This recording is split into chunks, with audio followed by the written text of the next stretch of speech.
Merci d'être venu, oui, c'est sympa. Donc il y avait marqué atelier, débat, mais bon, la dimension atelier du truc risque d'être assez... on va pas fabriquer des vidéos là aujourd'hui, je pense, mais on va discuter par contre de la place d'Internet dans les nouveaux modes d'engagement, les nouvelles façons de s'engager. Bon, là déjà, on a vu, je pense que si vous êtes là, c'est que vous avez vu aussi que YouTube est devenu sacrément politique ces dernières années, et particulièrement lors de cette campagne où ça a été manifeste, où si tu n'avais pas une chaîne YouTube et que tu étais candidat à la présidentielle, tu étais un gros ringard. Même Cheminade a fini par le faire à la fin, donc c'était assez marrant. Fillon n'en avait pas, non, c'est vrai. Donc j'ai demandé, il y a Dany du coup qui est venu, je ne sais pas si vous êtes familier avec Dany. Je trouve ça assez intéressant son parcours aussi, parce que Dany il a commencé en faisant des vidéos de philo, de la même manière que moi j'ai commencé en faisant des vidéos de jeux vidéo, enfin sur les jeux vidéo, et qu'on en a fini à faire des vidéos où en fait on parle tout simplement de politique, parce qu'on a compris que c'était presque le cœur de notre démarche, même au début en fait. Au début c'était une démarche politique que de venir, quand on n'avait aucune accréditation, de venir sur l'espace public, parler d'une chose, fût-elle triviale, comme les jeux vidéo. Bon, c'est un peu moins trivial, la philosophie, monsieur, mais évidemment, mais... et puis au fur et à mesure, on s'est rendu compte voilà, que ce qui était politique, c'était de prendre une place dans ce nouvel espace et de grignoter aussi la place des acteurs légitimes de cet espace. Et que c'était absolument c'était subversif quand même de faire ça, quoi. Donc YouTube maintenant c'est en effet un espace politique pas tout à fait légitime, mais qui commence à l'être vachement plus que ça l'était avant. J'avais noté espace politique en voie de légitimation, en somme. Et voilà, alors je pense qu'on va je sais pas trop comment on va procéder, est-ce qu'on va faire tourner le micro, on va faire des questions après, on fait une petite présentation d'abord. Est-ce que tu as des trucs à rajouter, Dany, pour planter un peu le décor? Bon, déjà, salut. Et ouais, bon, par rapport à ce que tu as dit, je dirais à peu près la même chose. Peut-être il y a 2-3 trucs que je glisserai en plus sur le fait que justement, j'en parlais à l'instant avec toi, je crois, sur justement ce qu'avait dit Benjamin Bayer, parce que je trouve ça toujours assez intéressant, son concept de maturité de l'internaute. Je ne sais pas s'il y en a ici qui le connaissent, mais il en parlait dans la conférence Minitel 2.0. Et il expliquait ça, il expliquait, tiens, mais comment ça se fait qu'il y a des petits couleurs de 13 ans qui écrivent en langage SMS sur Internet, qui viennent des auteurs et des créateurs. Et il expliquait, en fait, il disait que lui, c'était pas juste un fait sociologique ou machin, que là, en fait, il y avait une prise, justement, une légitimité, une prise de la parole qui se faisait, qui était progressive, un empowerment, comme diraient les fans de marketing, mais il y avait vraiment ce truc qui se faisait au fur et à mesure. Et où du coup vous avez ces gens qui écrivent en langage SMS, qui sont insultés parce qu'ils écrivent en langage SMS. Moi c'est mon cas, c'est exactement comme ça que j'ai commencé sur internet. Et en fait au fur et à mesure on commence à respecter les règles, on commence à écrire des commentaires de plus en plus travaillés, argumentés, et du coup on reçoit des pouces, on reçoit des trucs, etc. Et il explique bien cette... allez regarder le truc en entier parce que je ne vais pas passer une heure là-dessus, il passe une heure là-dessus, mais il explique bien comment on devient... d'abord on est spectateur, comme on l'est d'habitude dans les médias traditionnels, et puis au fur et à mesure de participer, et qu'on commence à se sentir flatté parce que quelqu'un nous dit hey, c'est intéressant ce que tu as dit, etc. Et ben on se retrouve à devenir progressivement un créateur. Et ça, c'est un truc qui serait propre à Internet. Et c'est un peu de toute façon, nous, le message central qu'on avait voulu passer aussi quand l'iPhone vaut mieux que ça. Puisque pour ceux qui connaissent, il y avait eu un hashtag on vaut mieux que ça, mais derrière le hashtag, c'est surtout une volonté de recueillir des témoignages. Et ce qu'on cherchait avant tout, c'était ça, c'était libérer la parole, parce que nous, on sait le pouvoir politique que ça. C'est pour ça que vraiment c'est important ce que tu as dit sur le fait que même si on parle de choses triviales comme le jeu vidéo, le make-up, etc., bah, ça reste de l'empowerment. Et il suffit de voir à quel point ça dérange en voyant justement l'exemple qui paraît le plus inoffensif, c'est-à-dire les youtubeuses beauté, dont tout le monde se moque toute la journée. Et bah, c'est incroyable comment la télé, la suivante, Jane Phoenix, tout ce qu'elle prend dans la gueule à longueur de journée, parce que ce sont des nanas qui ont décidé de parler de maquillage, qui ont envie de parler de ça sur leur chaîne, et ça, déjà, rien que ça gêne un certain nombre de personnes, c'est assez incroyable quoi. Donc il y a vraiment un truc politique, et après évidemment nous on s'est spécialisé assez rapidement dans en plus toi déjà tu le faisais dans le 36-15, tu te servais du jeu vidéo mais c'était des prétextes à parler de politique, et moi c'était plus ou moins la même chose. Voilà, je pense que là-dessus ça rejoint un peu ce que tu dis, après je sais pas si tu veux. Oui, la légitimité c'est un truc... En fait quand il y a des... Moi je remarque quand même des transformations, je vais faire en 3 points. La légitimité c'est un truc... qu'on acquiert au fur et à mesure, en même temps qu'on acquiert un certain nombre de capacités techniques pour prendre la parole, de capacités même éditoriales pour tenir une ligne et puis développer un texte ou une pensée et arriver à la formuler. Et c'est vrai qu'il est beaucoup plus facile d'avoir d'abord un espace qui est plutôt pacifié, on va dire. Et je pense que si moi j'ai commencé par le jeu vidéo, et si toi tu as commencé par la philo à un moment où il n'y en avait pas, et s'il y a des meufs qui commencent en faisant des tutos make-up, c'est parce qu'on commence d'abord dans un espace qu'on estime à peu près safe pour nous. Aujourd'hui, là la question elle se pose vachement pour les meufs, parce que une meuf arrive et elle parle de politique, ça va être violent dans sa gueule direct, quoi.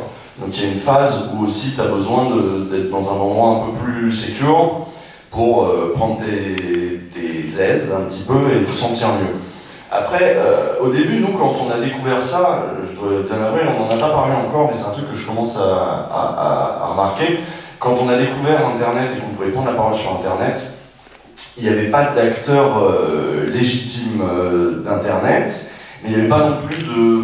On va dire que c'était un champ qui était tellement marginal, dans lequel il y avait tellement peu de récompenses. Moi, quand j'ai commencé les vidéos, personne n'en vivait du tout. On était en 2008-2009, vous connaissiez pas encore Norman, et c'était pas encore un truc duquel on pouvait attendre un bénéfice économique ou symbolique. Donc, s'y sont d'abord lancés des gens qui avaient peu de capitaux à rentabiliser, et c'était mon cas. Moi, j'avais le bac, et puis j'avais pas de diplôme après aussi à faire valoir. Mais j'avais quand même une petite culture, machin, qui faisait que je pensais que je pouvais m'en sortir là-dedans.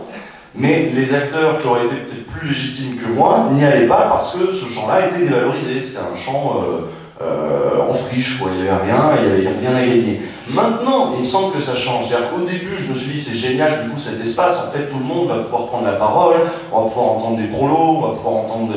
Et c'est de moins en moins le cas, en fait. C'est de moins en moins le cas parce que maintenant qu'il y a des bénéfices nets, le champ est investi par des acteurs qui ont des capitaux un peu plus importants et qui vont arriver, alors soit par exemple des gens qui s'y connaissent en audiovisuel et qui vont arriver à faire direct un truc propre, soit des gens qui ont, comme Manon qui est là par exemple ce soir, ce soir du midi, qui ont déjà des diplômes ou des trucs comme ça à faire valoir en fait, donc une culture légitime qui ne vont pas saillir en la mettant sur Internet, parce qu'il y avait ça aussi dans tout un tas de champs très légitimes. On n'allait pas sur Internet parce que ça faisait clodo. Si vous aviez, je sais pas, un doctorat, je sais pas quoi, je l'entends encore parfois quand je discute avec des thésards ou des gens comme ça, ils disent c'est mal vu. Si je commence direct à ouvrir une chaîne YouTube, j'en ai plus hésité, ce sera mal vu par mes pairs, si je veux être maître de conf, machin, on fait pas ça. Donc ça reste encore un champ un peu salissant, on se mouille, mais maintenant, on commence à y avoir de vrais bénéfices à se lancer dedans. Ça fait que ces gens qui arrivent, ils ont un avantage considérable et ils coupent les autres dans la file. Voilà, je pense qu'à un moment tout était ouvert et ça l'est beaucoup moins maintenant. Revenons sur YouTube comme espace de politisation, parce que c'est pour ça aussi qu'on est là, c'est pour parler d'engagement politique. Il n'y a pas longtemps, j'ai pris un Blablacar. J'aime bien prendre des Blablacar, on peut parler avec des gens. Et surtout des gens parfois assez éloignés de notre sociotype à nous. Donc c'était rigolo, elle me parlait il y avait une gamine, je sais pas, 23 ans, 24 ans, et elle me racontait comment elle s'était politisée là, exprès, volontairement pour les présidentielles, et comment elle se disait, bon, il faut que je me forge un avis, avec tout ce mythe de je suis libre, il y a une offre, je fais des choix, elle a lu tous les programmes, elle a essayé de déterminer ce qui était le mieux par rapport aussi à sa propre carrière et tout. Et je dis, mais ta famille t'a pas politisé, parce que c'est ça, le premier espace de politisation, c'est la famille.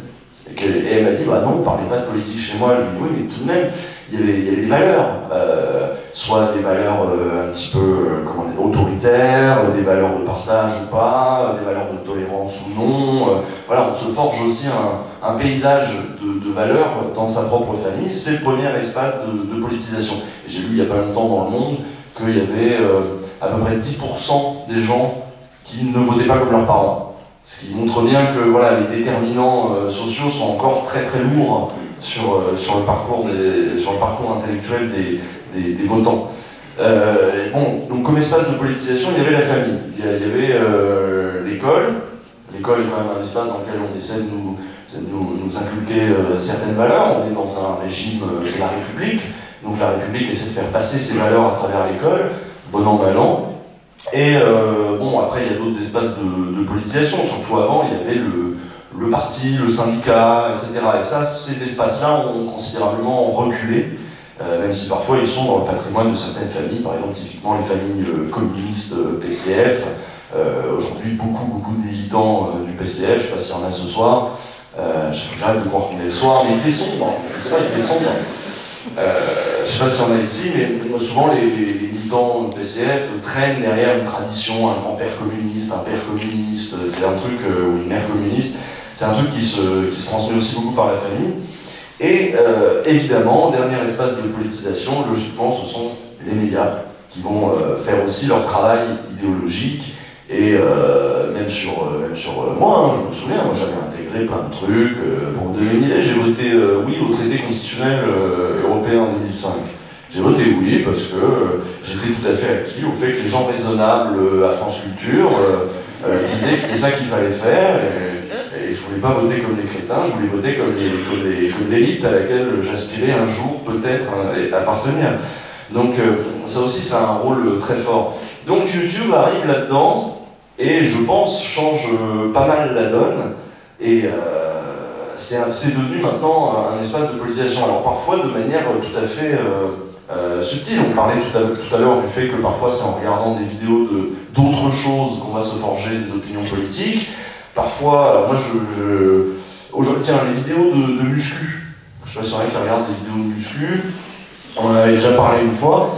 Les vidéos de muscu trimballent aussi toute une idéologie derrière. Le développement personnel très lié souvent au truc viriliste des vidéos de muscu. Souvent il y a aussi cette idée, les vidéos de drague, les vidéos qui vont vous apprendre à draguer, très liées aussi au développement personnel, avec toute cette idéologie qui s'est développée, il me semble, aux États-Unis dans les années 80, ce qu'on appelle de la pop psychologie. Tu veux dire des trucs là-dessus? Mais en fait, même, ça pose la question de la neutralité, ce que tu es en train de dire, parce que très souvent, bon, nous, on se fait accuser évidemment d'être des gauchistes parce qu'on assume qu'on est de gauche, et clairement, nos vidéos sont assez orientées à gauche. Mais en général, ouais, ça manque d'objectivité, ça manque de neutralité. Donc déjà, ça vient avec ce que tu disais avant, c'est-à-dire que les médias traditionnels, eux, seraient neutres. Enfin, en tout cas, à chaque fois, c'est ce qu'ils essayent de nous raconter. Bon, ils ne le sont pas sur Le Pen, mais sur le reste, ils vont dire oui, on est très neutre, on n'a pas de candidat, et en fait, on se rend assez vite compte. Enfin, je crois qu'il y a un petit gars qui perce en ce moment qui s'appelle Macron, et je crois que c'est un peu lié aux médias. Et donc voilà, il y a tout ce truc-là de neutralité dans les médias, où on nous fait croire qu'il y a une espèce de neutralité, et il y a des gens sur YouTube qui vous reprochent de ne pas l'être. Mais en fait, quand on regarde des vidéos de muscu, comme tu le disais, quand on regarde des vidéos de développement personnel, de drague de rue, on retrouve en fait toute l'idéologie néolibérale du mérite, qui pour moi en fait est un discours qui est dépolitisant, parce que ça marche peut-être pour certains, c'est super si vous, avec le sport, vous avez perdu du poids et retrouvez confiance en vous, mais peut-être que si vous n'avez pas confiance en vous à la base, il y a peut-être des raisons sociologiques, il y a peut-être des choses qui font que c'est pas tout le monde le peut, parce que dès qu'on veut, on peut. Il y a toujours cette espèce de philosophie là sous-jacente, qui est la philosophie néolibérale en fait, qui est parfaitement la culture du mérite, l'idéologie Macron. Enfin, moi je trouve que ça va parfaitement ensemble tout ça. Et en fait, vous allez retrouver ça dans le discours des youtubeurs, et le fait de montrer son petit play button, de dire ah j'ai atteint tel palier d'abonnés, j'ai fait tel truc. Il y a cette logique-là de croissance, cette logique-là d'accroître toutes ces choses. Et la question de la neutralité, du coup, elle se pose là, c'est-à-dire que même quand vous regardez des vidéos de jeux vidéo, il y a quelqu'un qui vous dit qu'il ne fait pas de l'humour politique, et ben en fait, vous allez retrouver des poncifs, parfois dans l'humour, ça peut être des poncifs racistes, des poncifs sexistes, ça peut être des poncifs de ce genre-là, mais en plus, vous allez avoir, ne serait-ce que dans leur démarche, eux, ils vont la politiser d'une manière complètement différente de nous, puisque nous, elle va être quand même conscientisée, on va la réfléchir, on va l'interroger, on va un petit peu la remettre en question. Là, ça va être justement, regardez, je réussis, vous pouvez devenir comme moi, et ça me fait toujours rire quand je vois où les mecs sont ultra musclés, les nanas sont super fines et toutes refaites, et qui vous disent croyez en votre beauté intérieure. C'est un truc qui me fait particulièrement rire, mais il y a vraiment ce discours-là qu'on retrouve du coup dans les médias qui s'est totalement transposé sur Internet. Et c'est assez fou, c'est que du coup, je vois des fois des gens qui font des vidéos qui ressemblent exactement à ce que je retrouve à la télévision, et les mêmes personnes qui mettent des commentaires pour dire que la télé c'est nul, viennent dire que ça c'est génial et que c'est pas comme à la télé. Donc en fait, des fois ça me fait interroger en me disant les gens ont l'air d'avoir compris que les médias c'était pas bien, même souvent il y a le truc, les merdias, les médias égale caca, etc. Mais après ils vont sur internet et exactement les mêmes logiques de spectacularisation, de pseudo-neutralité, etc. se retrouvent sur internet. Et mais là ça devient génial parce que c'est internet, donc forcément c'est mieux. Et il faut faire aussi attention à ça, je trouve, parce que du coup, on a compris que les médias c'était pas bien, mais pas forcément pourquoi c'était pas bien. Parce qu'il y a des choses bien aussi, parce qu'elles sont faites correctement. Et c'est ça qu'il faut essayer de garder en tête, et c'est là où on fait appel à l'esprit critique. Je pense que, sur cette question-là, à mon avis, ça amène celle de la neutralité. Si tu veux, on pourra peut-être, je sais pas si, parce que t'as un plan, toi, mais je vois ton plan, il est un peu bizarre. Mais du coup, je sais pas si t'as prévu qu'on en parle après ou pas. Ouais, la neutralité.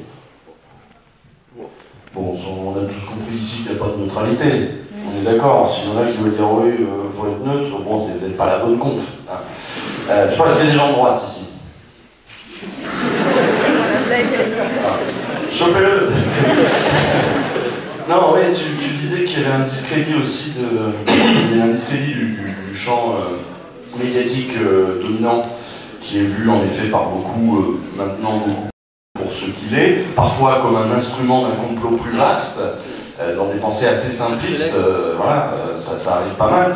Bon, il y a une délégitimation de ce champ-là, il y a une délégitimation des partis, il y a une délégitimation des syndicats, de tous les corps intermédiaires de la démocratie représentative, on va dire, qui ont à se réinventer aujourd'hui parce que toutes les formes les plus traditionnelles, on va dire, ont été délégitimées, et ce verbe est nul, il ne faut plus l'employer.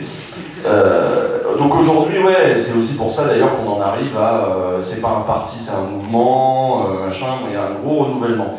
Donc je voulais finir le propos sur la muscu, parce que, vous voyez, je le connais bien.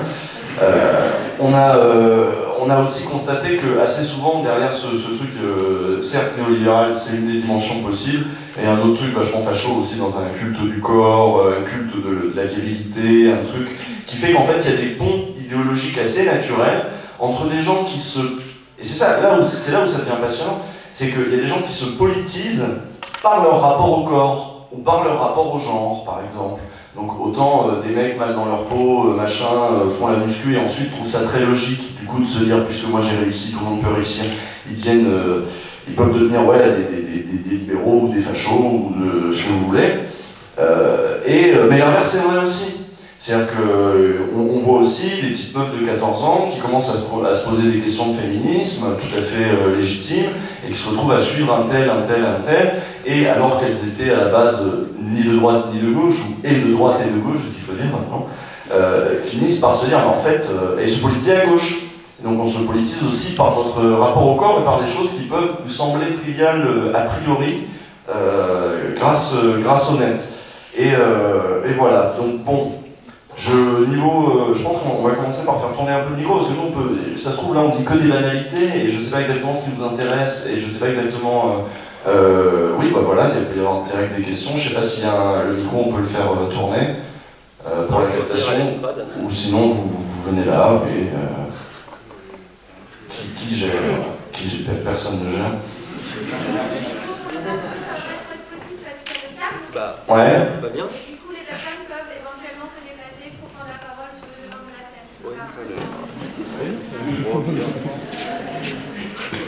Oui, donc vous parliez de gens qui se politisent par rapport aux vidéos qu'ils regardent, des filles qui se politisent à gauche parce qu'elles commencent à se poser des questions féministes. Moi je remarque que beaucoup de gens se politisent par rapport d'abord à leurs propres intérêts.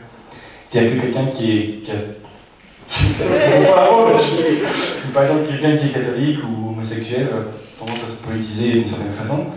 Et moi justement j'ai l'impression d'être un peu l'inverse parce que par rapport à mon sociotype, je devrais plutôt être de droite, mon père avec Macron, tout ça, mais justement je me politise en pensant aux autres, et je sais pas si c'est tellement la norme, je sais pas trop si vous avez compris ce que je voulais dire.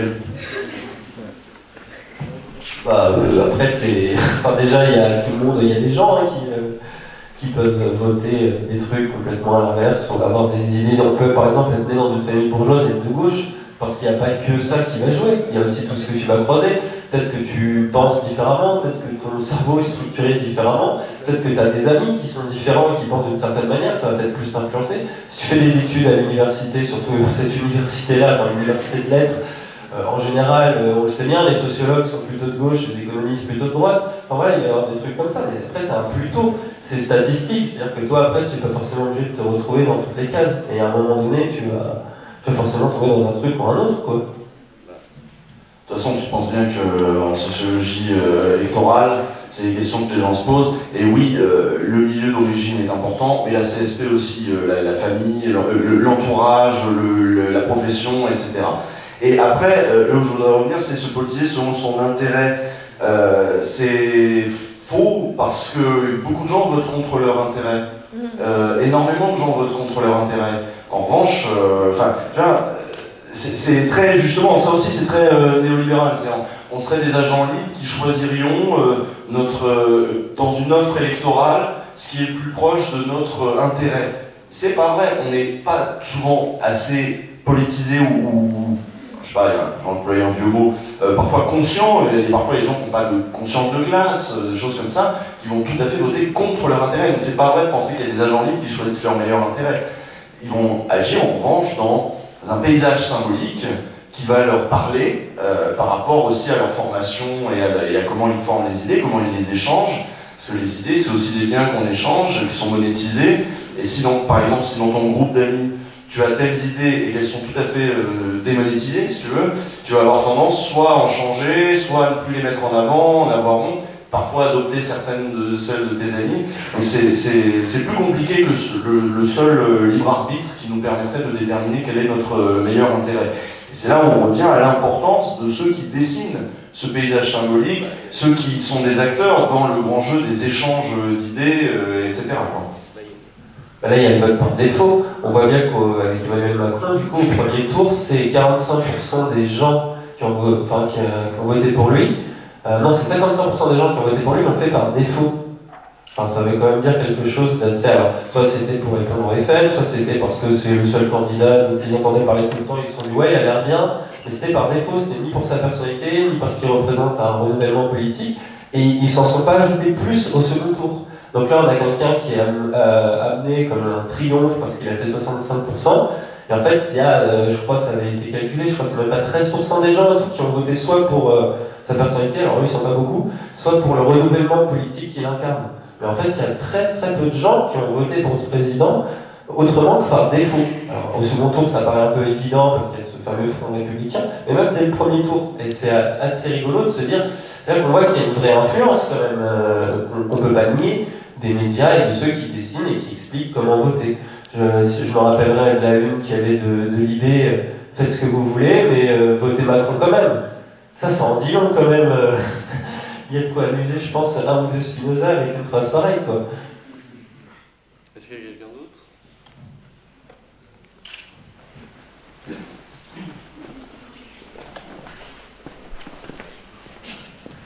Ouais, c'est sur les acteurs de la politisation sur le net.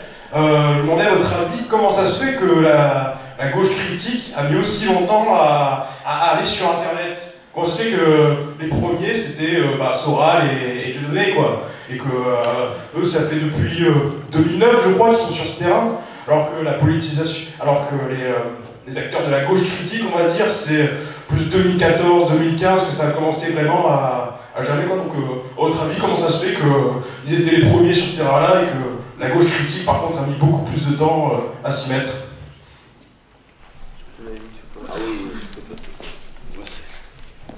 Ouais, je dois souvent répondre à cette question en plus. Mais j'ai de nouvelles réponses en plus, donc ça c'est cool.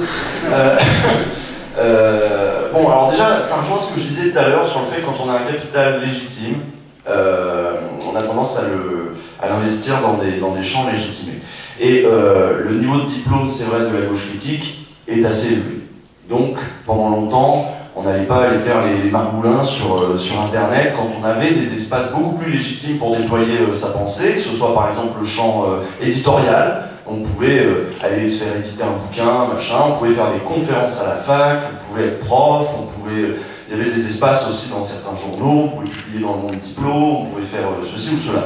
Donc, c'est-à-dire que c'était pas une parole qui était tout à fait marginalisée, parce qu'elle avait des espaces quand même, voilà, dans toutes les grandes villes, il va y avoir la petite librairie dans laquelle il y a des conférences, des rencontres, les amis du monde diplo qui font des conférences. Donc ils avaient des espaces, ils n'étaient pas privés d'espace, ce qui était le cas des gens d'extrême droite assez souvent. Et puis il y a une logique aussi à gauche, bon ça j'en ai parlé dans mon épisode sur le philosophe, il y a eu une grande méfiance aussi face au champ médiatique qui a fait qu'il y a des logiques aussi d'auto-marginalisation, parce que même aller dans les médias, ça salirait la pureté de la pensée. Alors vous imaginez bien, aller sur YouTube, c'est pas non plus très fou.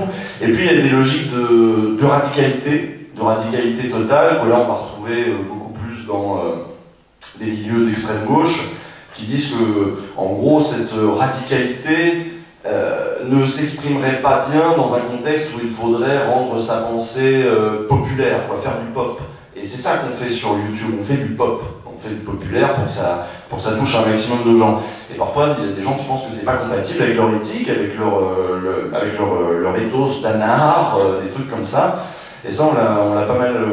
Enfin, moi, je le constate pas mal, mais c'est des gens qui sont pas très bien représentés. L'inverse, maintenant, est assez vrai. C'est-à-dire que maintenant, être sur Internet, vous avez remarqué qu'il n'y a pas de youtubeurs politiques de centre droit. Étonnamment. Parce que Internet, vu qu'il est là pour la nature ayant horreur du vide, tout ce qui ne s'exprime pas dans les médias traditionnels s'exprime sur Internet, mais l'inverse est vrai. Si c'est déjà surexprimé dans les médias, oui, parce que je vais le nuancer, mais t'inquiète pas. Mais si c'est déjà surreprésenté dans les médias traditionnels, les gens ne ressentent pas le besoin d'aller, parce que c'est un effort aussi considérable, d'aller se mettre en danger sur... ça y est, c'est bon. Parce que c'est un effort considérable que d'aller se mettre en danger sur les réseaux en allant parler de politique. Parce que beaucoup de gens qui vont être de centre droit, des modérés gentils, machin, qui sont d'accord avec Pujadas, en gros, vont dire que s'ils vont sur Internet, ils vont parler d'autre chose. Tout en faisant quand même passer, de temps en temps, comme on l'a dit un peu plus tôt, même s'ils parlent d'autre chose, en faisant quand même passer leurs idées et leurs biais, quoi. Oui, bah c'est ça, il y a souvent, je le vois beaucoup dans les commentaires YouTube, le débat, est-ce que YouTube est de gauche ou de droite? Ça n'arrête jamais. Et surtout parce que les youtubeurs qui sont vus comme politisés, souvent ça va être soit des militants d'extrême gauche, soit des militants d'extrême droite. En tout cas, ceux qui gueulent le plus fort et qui le marquent bien en général, ça va être eux. Et du coup, il y en a qui disent « Ah, il y a des extrêmes sur Internet, c'est complètement différent de la télévision. » Mais encore une fois, non. Enfin, moi, je trouve que justement, c'est le centre droit qui domine, parce que c'est le centre droit qui domine actuellement dans la société, quoi. Donc ces gens-là vont pas parler, vont dire qu'ils sont neutres, vont dire qu'ils font pas de politique, mais ils en font sans s'en rendre compte. Évidemment, c'est tout à fait inconscient, faut pas non plus les culpabiliser forcément très fort. Mais c'est très inconscient, et donc la majorité pour moi des youtubeurs sont comme ça, et parce que je le disais tout à l'heure, le fonctionnement même de YouTube, la manière dont la plateforme fonctionne, structure un petit peu la manière dont on pense, comme je disais, la logique de succès, la logique d'argent maintenant qui rentre beaucoup en jeu, qu'on n'avait pas forcément. C'est vrai que moi quand j'ai commencé, Normal commençait à gagner un SMIC. Ils avaient fait un truc sur M6 pour dire, vous avez vu ce petit zouzou sur Internet qui arrive à gagner un SMIC, aujourd'hui il est millionnaire. Donc évidemment, il y en a qui commencent à se dire, ah oui, il y a une vocation à se faire, qui est un petit peu différente d'avant. Mais on retrouve ça, et ce que tu dis, et je trouve que c'est très vrai, sur le fait que pourquoi Soral était là avant, etc. Mais c'est aussi des gens qui savaient parler, qui étaient interdits des plateaux télé, etc. Mais Soral, c'est un orateur, il a l'habitude de ça. Dieudonné, c'est un humoriste qui a un certain talent, ça faut quand même le reconnaître. Et du coup, c'est des gens qui savaient s'exprimer, qui savaient parler, qui avaient aussi un intérêt commercial à le faire. Enfin, aujourd'hui, on le sait, il y a même pas mal de fans de Dieudonné et de Soral qui commencent à s'en éloigner parce qu'ils se sont rendus compte qu'il y avait une grosse machine financière derrière. Puisque Sorel à la fois éditeur et puis Dieudonné aussi, entre les dons, les chèques, les machins, les spectacles interdits, les DVD qui sont des copies des spectacles interdits qui vendent super cher, tous ces trucs-là, il y en a qui se sont rendus compte qu'il y avait quelques arnaques dans le lot. Les assurances. Oui, les assurances aussi. C'était quoi, je fous l'assurance ananas ou je sais pas quoi, enfin bref. L'assurance, voilà, exactement, superbe jeu de mots. Et donc en fait, comme il y avait tous ces trucs-là, il y avait une vraie logique, ces mecs étaient doués. Et ce que tu dis, c'est qu'aujourd'hui sur YouTube, dans les gens qui commencent à émerger, on voit beaucoup de gens qui sont doués avec la parole. Et donc en fait, on retrouve, c'est pour ça, souvent, pourquoi il n'y a pas autant de femmes sur Internet? Il y a souvent cette question qui revient, alors que pour une fois, contrairement à la télé, il n'y a pas de quota. Et on voit limite plus de femmes à la télévision, parce qu'il y a des logiques de discrimination positive, qu'il y a des quotas, etc. Et on n'en voit quasiment pas sur Internet, c'est étrange. En fait, c'est assez logique quand on pense que si on a évidemment une vision un peu systématique, structurelle, et qu'on comprend un peu ce que c'est le patriarcat, qu'on comprend un peu les logiques sexistes, bah on comprend que c'est normal que des mecs blancs de classe moyenne ou supérieure, qui parlent bien, qui s'expriment bien, qui ont l'habitude de prendre la parole, qui des fois maintenant en plus sortent des études universitaires, ou sont des gens qui savent très bien s'exprimer et se mettre en valeur, mais ils ont beaucoup plus de facilité à parler, à s'exprimer, que des personnes qui se sentent pas très confiantes en elles, etc. Et c'est pour ça que c'est important aussi qu'il y ait des rôles modèles, mais ça arrive de plus en plus, il y a des initiatives qui vont dans ce sens, féminines, et que quand il y a des projets de chaînes YouTube, et si vous êtes plusieurs, n'hésitez pas à mettre une femme en avant aussi pour ça, parce que c'est aussi à travers ça qu'on commence, on le disait tout à l'heure, l'empowerment, la légitimité, etc. Donc c'est assez important d'aller vers cette voie-là. Et donc c'est pas étonnant qu'on retrouve ces choses-là, et justement ce qui est intéressant, c'est que c'est censé être horizontal, YouTube, n'importe qui upload une vidéo, mais quand on regarde qui a du succès, bah, c'est souvent les mêmes en fait, c'est souvent les mêmes personnes qu'on retrouve dans les médias traditionnels, surtout dans les succès récents, ceux qui datent il y a 2-3 ans, quoi, à peu près. Ouais, et il y a une urgence aussi à faire quand même plein de trucs au niveau politique sur Internet, parce que ça va vite être squatté. Alors, c'est déjà bien squatté, hein. Vous remarquez aujourd'hui maintenant sur Internet les vidéos politiques, c'est soit des hommes politiques, ça y est, ils sont arrivés, donc ils vont prendre leur petite place, soit des militants, des gens qui avaient une expérience militante, je pense, voilà, des mecs comme Osons Causer, etc. C'est des gens qui étaient déjà dans le champ politique avant, en tant que militants, et qui sont aguerris à la prise de parole, etc. Ou alors des mecs comme Hugo Travers ou Jean Massier, qui sont des diplômés en sciences politiques. Donc, la parole commence en fait à être monopolisée par des spécialistes. Et moi-même, nous-mêmes quand on arrive là avec notre bagage de gens qui ont passé quelques années déjà à s'habituer à la prise de parole publique, parce que là on parle en effet de gens qui arrivent en étant déjà bons. Nous on est arrivés, on était nuls. On n'était pas formés du tout à ça, on avait à la limite un français correct, et puis c'est tout. Et c'est déjà hyper discriminant. Pensez au nombre de gens qui n'osent pas prendre la parole en public, soit parce qu'ils vont avoir un accent très prononcé, vont faire des fautes de français. S'ils en font, on va les reprendre dans les commentaires. C'est quand même assez humiliant de se faire reprendre sur ces fautes de français. Il y a des domaines dans lesquels c'est pas grave. J'imagine que, revenons aux vidéos de muscu, un gars qui ferait des vidéos de muscu et qui de temps en temps ferait des petites fautes de français, ce serait pas dramatique. Quelqu'un qui veut parler de politique, là il arrive dans un champ vachement plus exigeant pour prendre la parole publiquement. Donc s'il commence à dire ouais, je pense qu'il faudrait, voilà, si on aurait voté, machin, on va direct le prendre pour un con. Et c'est ce qui se passe aussi un peu avec Chris de Minute Papillon, qui à un moment a commencé à dire des trucs, puis il a eu un moment de recul en se disant les gens me rentrent dedans, ils me disent que ce que je dis c'est qu'elle fait du commerce, et il a eu à un moment la tentation d'arrêter de parler de politique. Bon, il continue finalement, il s'en est sorti. Mais parce qu'il a aussi quelques années aussi de bouteilles qui font que je pense qu'il croit en lui quand même. Mais voilà, c'est pas évident, donc du coup tout ce qui est classe populaire, tout ce qui est machin, on va pas les voir tout de suite. Dès lors, que faire? Nous on avait fait On vaut mieux que ça, et t'as très bien rappelé tout à l'heure que le but de On vaut mieux que ça, c'était de dire aux gens, prenez la parole sur ces sujets sur lesquels vous ne... si vous ne parlez pas, alors nous on encourageait les gens non pas à parler de politique, mais à parler de travail, en disant c'est déjà très politique de prendre la parole publiquement pour parler de travail. C'était une des solutions, c'était une des voies, c'est un des trucs qu'on a tenté, mais il y a d'autres choses. Je pense qu'il y a beaucoup d'avenir pour tout ce qui est, en gros, des gens comme nous, des acteurs installés, qui créeraient des espaces de débat. Moi, j'essaie de faire ça. Je fais ça à Lyon dans un ciné-café, et puis on a un podcast audio maintenant qui s'appelle C'est jeune et ça c'est tout, où on essaie de créer un espace de débat dans lequel on invite des gens à prendre la parole, quitte à aller les chercher, en effet, par exemple en veillant à la parité, etc. On va essayer de créer des espaces, puisque nous on a le pouvoir, on est suivi, donc on a aussi dans une certaine mesure la responsabilité de créer ces espaces pour que d'autres gens puissent parler. Ça c'est une des voies que je vois à l'avenir. Je sais qu'à Toulouse vous avez depuis pas longtemps aussi une web TV, là, je sais plus comment elle s'appelle. La Brèche, voilà. Et ça aussi, excellente initiative, et c'est le genre de trucs qui, j'espère, vont se multiplier, parce qu'ils recréent des espaces de dialogue et de politisation qui demandent beaucoup moins d'investissement aux gens s'ils veulent prendre la parole publiquement, parce qu'ils peuvent aller dans cet espace déjà constitué par des gens qui auraient mis leur savoir-faire au service de la création de cet espace. Oui, je vois que quelqu'un lève la main, est-ce que tu peux venir Rebondir un peu là-dessus. Tu veux pas parler dans le micro? Allez. T'as de la voix qui... T'es à la brèche, c'est ça? Pas du tout, non.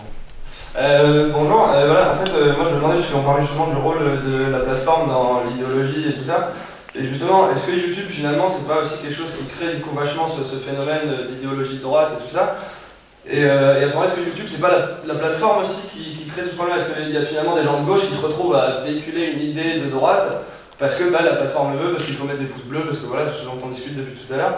Est-ce que finalement il ne faudrait pas aussi des plateformes de création de vidéos, etc., mais plus de gauche quoi, dans leur fonctionnement, dans leur méthode, etc. Bien sûr, ceci vrai que l'histoire nous a aussi montré que c'est pas évident de faire vivre des lieux autogérés.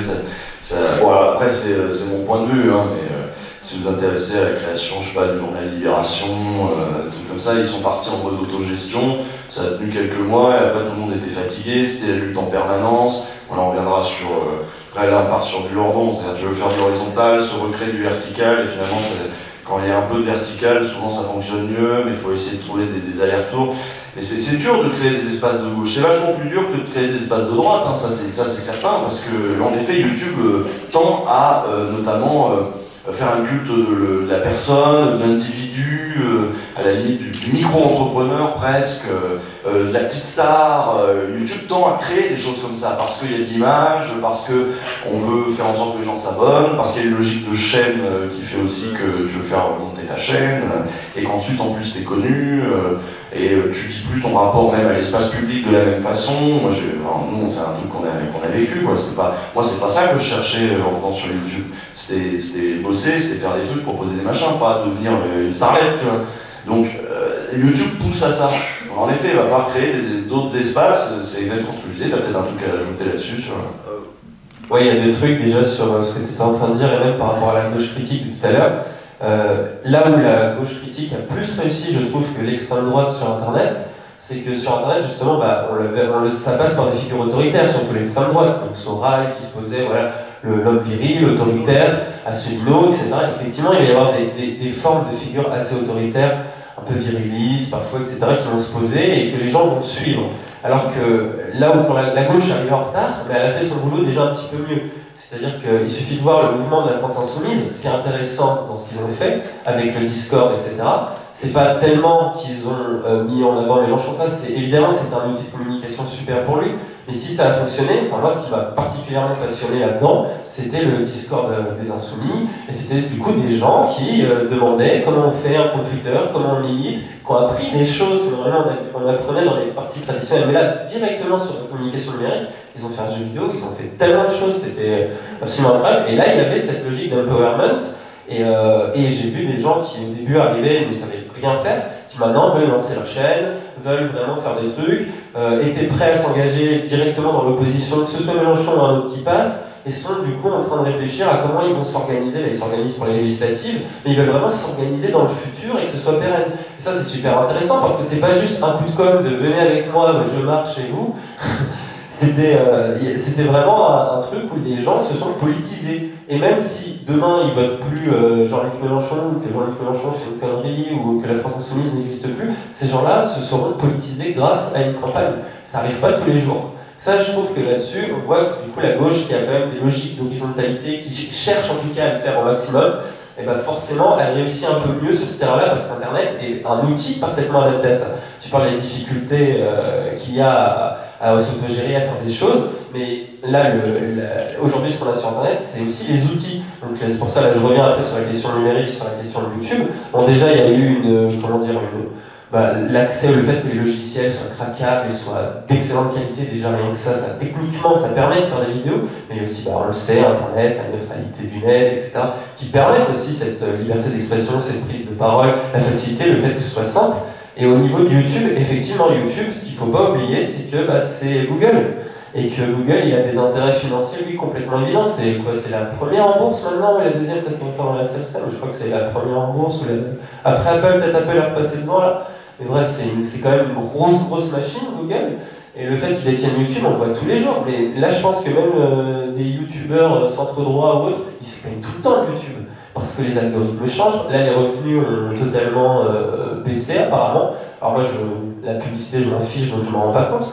mais il y a plein de gens qui ont vu leur salaire divisé par 20 du jour au lendemain. Et ça les a ramenés à une certaine précarité. Même des mecs qui gagnaient des milliers d'euros, là, se sont retrouvés avec 200 euros, alors qu'ils ont fait 5-6 millions de vues. Donc c'est des trucs complètement délirants, et il n'y a aucune transparence de la part de YouTube. YouTube ne dit jamais rien, ils tentent des trucs, ils font des expérimentations un peu sociologiques.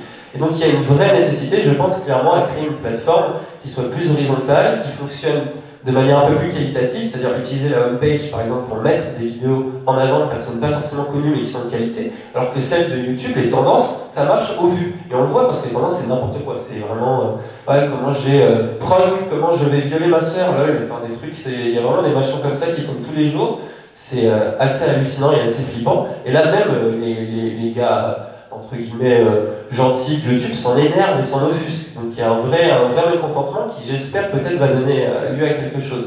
Mais là, il faudrait des plateformes horizontales, et le problème, c'est que moi, après, j'en venais un petit peu parler avec Framasoft, si c'était possible de faire un Framatube, et en fait, les moyens, techniquement, c'est très difficile. Parce que soit, si tu as un truc techniquement à peu près viable, il faut faire du peer-to-peer, comme avait fait Popcorn Time, pour ceux qui connaissent. Le problème, c'est que si des vidéos sont très peu vues, il y aura très peu de gens qui les auront sur leur disque dur. Et donc, tous les petits youtubeurs, les mecs qui jouent à Minecraft et qui ont 13 ans, c'est fini, ils ne pourront plus faire leurs vidéos.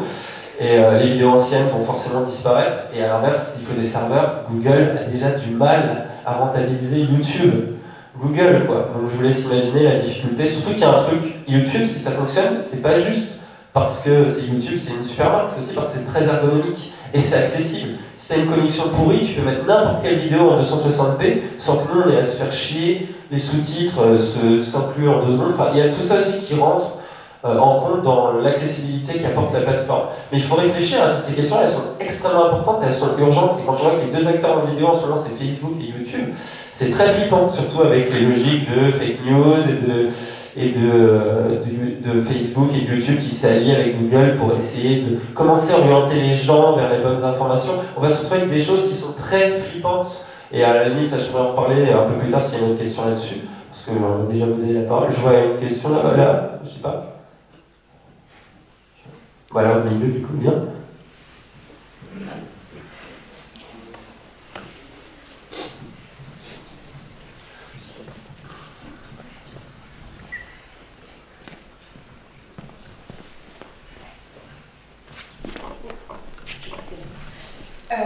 Bonjour. Je voulais savoir vis-à-vis de la politisation des médias, justement, vous n'avez pas peur de la responsabilité que vous pourrez engager justement à partir du moment où vous avez plein de vues, un public en fait qui regarde vos vidéos. Est-ce que vous prenez des mesures particulières justement ou est-ce que vous restez à un certain niveau de justement de dire je fais à peu près ce que je veux et si j'ai un large public c'est pas grave si je politise des gens parce qu'il y a des gens qui vont forcément regarder les vidéos sans forcément être extrêmement sûrs de leur choix et qui vont peut-être justement passer par vos vidéos. Moi, ma technique sur la responsabilité, elle est assez simple, c'est de dire, d'être assez honnête avec ce que je pense et ce que je dis, surtout de sourcer. Moi, je source beaucoup. Là-dessus, pour le coup, les zététiciens et tous ceux qui arguent la méthode scientifique, les vulgarisateurs, tous ceux qui viennent du milieu universitaire, c'est pas du tout mon truc à la base, je trouve ça rien du tout. Ils m'ont assez convaincu de l'utilité de le faire, et c'est vrai que c'est utile. Je crois beaucoup aux liens hypertextes, au fait que Internet c'est surtout plein de liens hypertextes et il faut renvoyer sur plein de trucs. C'est comme ça que je me suis fait une culture sur des sujets pour lesquels je pensais même pas qu'un jour je connaîtrais des informations. Donc moi c'est principalement sourcer, être transparent, rectifier les erreurs, c'est-à-dire quand on s'est trompé, ne pas hésiter à l'assumer. J'en fais même presque quelque part, c'est à la fois mon éthique de vie, à la fois mon fond de commerce entre guillemets, puisque je mets vraiment en scène mes doutes, mes erreurs, parce que c'est quelque chose qui personnellement m'intéresse. Ça c'est ma méthode à moi. Je pense pas qu'il y a forcément une bonne méthode, tu as toujours une forme de responsabilité. C'est bien d'en avoir conscience et de faire un petit peu attention à ce que tu fais quand effectivement tu as du public. Mais de toute façon, le public est là pour te le rappeler. Des fois même tellement de manière véhémente que tu n'en peux plus, mais le public est là pour ça. Après toi, je t'ai jamais entendu répondre à cette question, mais ça m'intéresse beaucoup. C'est-à-dire, j'ai des scrupules. Tu fais quoi Je sais pas, moi je dis ce que je veux, et puis après je me fais engueuler. Et des fois, je reviens sur ce que j'ai dit, parce que c'est la base aussi de... Mais parce que je change d'avis aussi. Et il est possible qu'on me fasse changer d'avis et que je fasse des vidéos et qu'après on me dise là tu t'es planté, et si je suis convaincu, je dirais que je me suis planté. Et cette vidéo-là, j'en serais plus très fier et je prendrais ça en compte pour la suivante. Ouais. Mais ouais, de toute façon, on se fait pourrir, on se fait énormément pourrir. Hein. C'est un milieu, enfin je veux dire, les vidéos politiques, c'est super violent. Hein. J'avais jamais eu autant de messages d'insultes, on ne m'a jamais autant encouragé à forniquer avec ma mère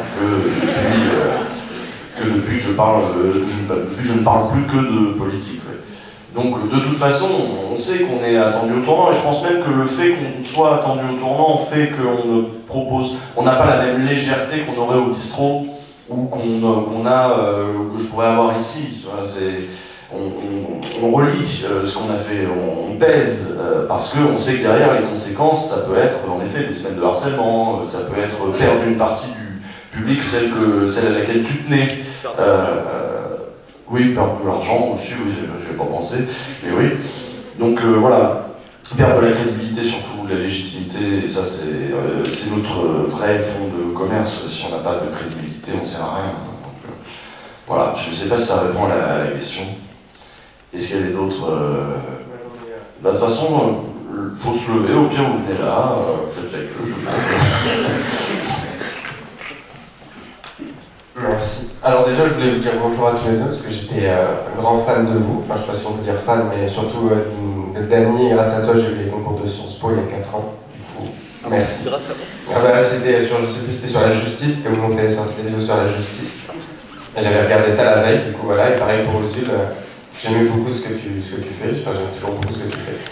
Et je voulais juste aborder le sujet de ce qu'ils appellent sur YouTube le YouTube Underground. Je ne sais pas si vous connaissez, moi j'ai connu ça il y a un mois ou deux avec Teddy Boy RSA.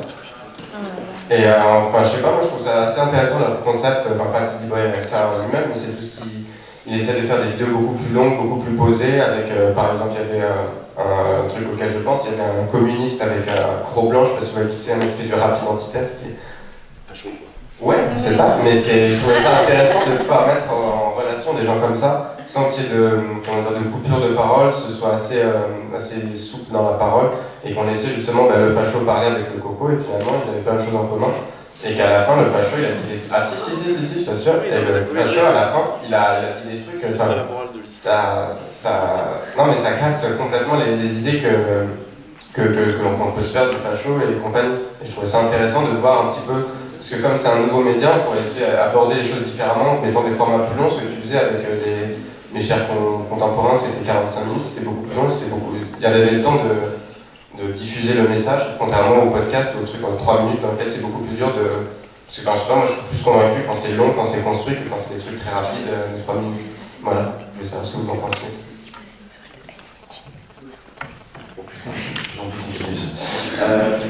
Oui, non, je vois très bien de quoi tu parles, et ça rejoint ce que je disais tout à l'heure sur... non, c'est bon. Ça rejoint ce que je disais tout à l'heure sur la création d'espace. En fait, là, on a des gens qui sont pas forcément très... comment dirais-je comment je peux dire ça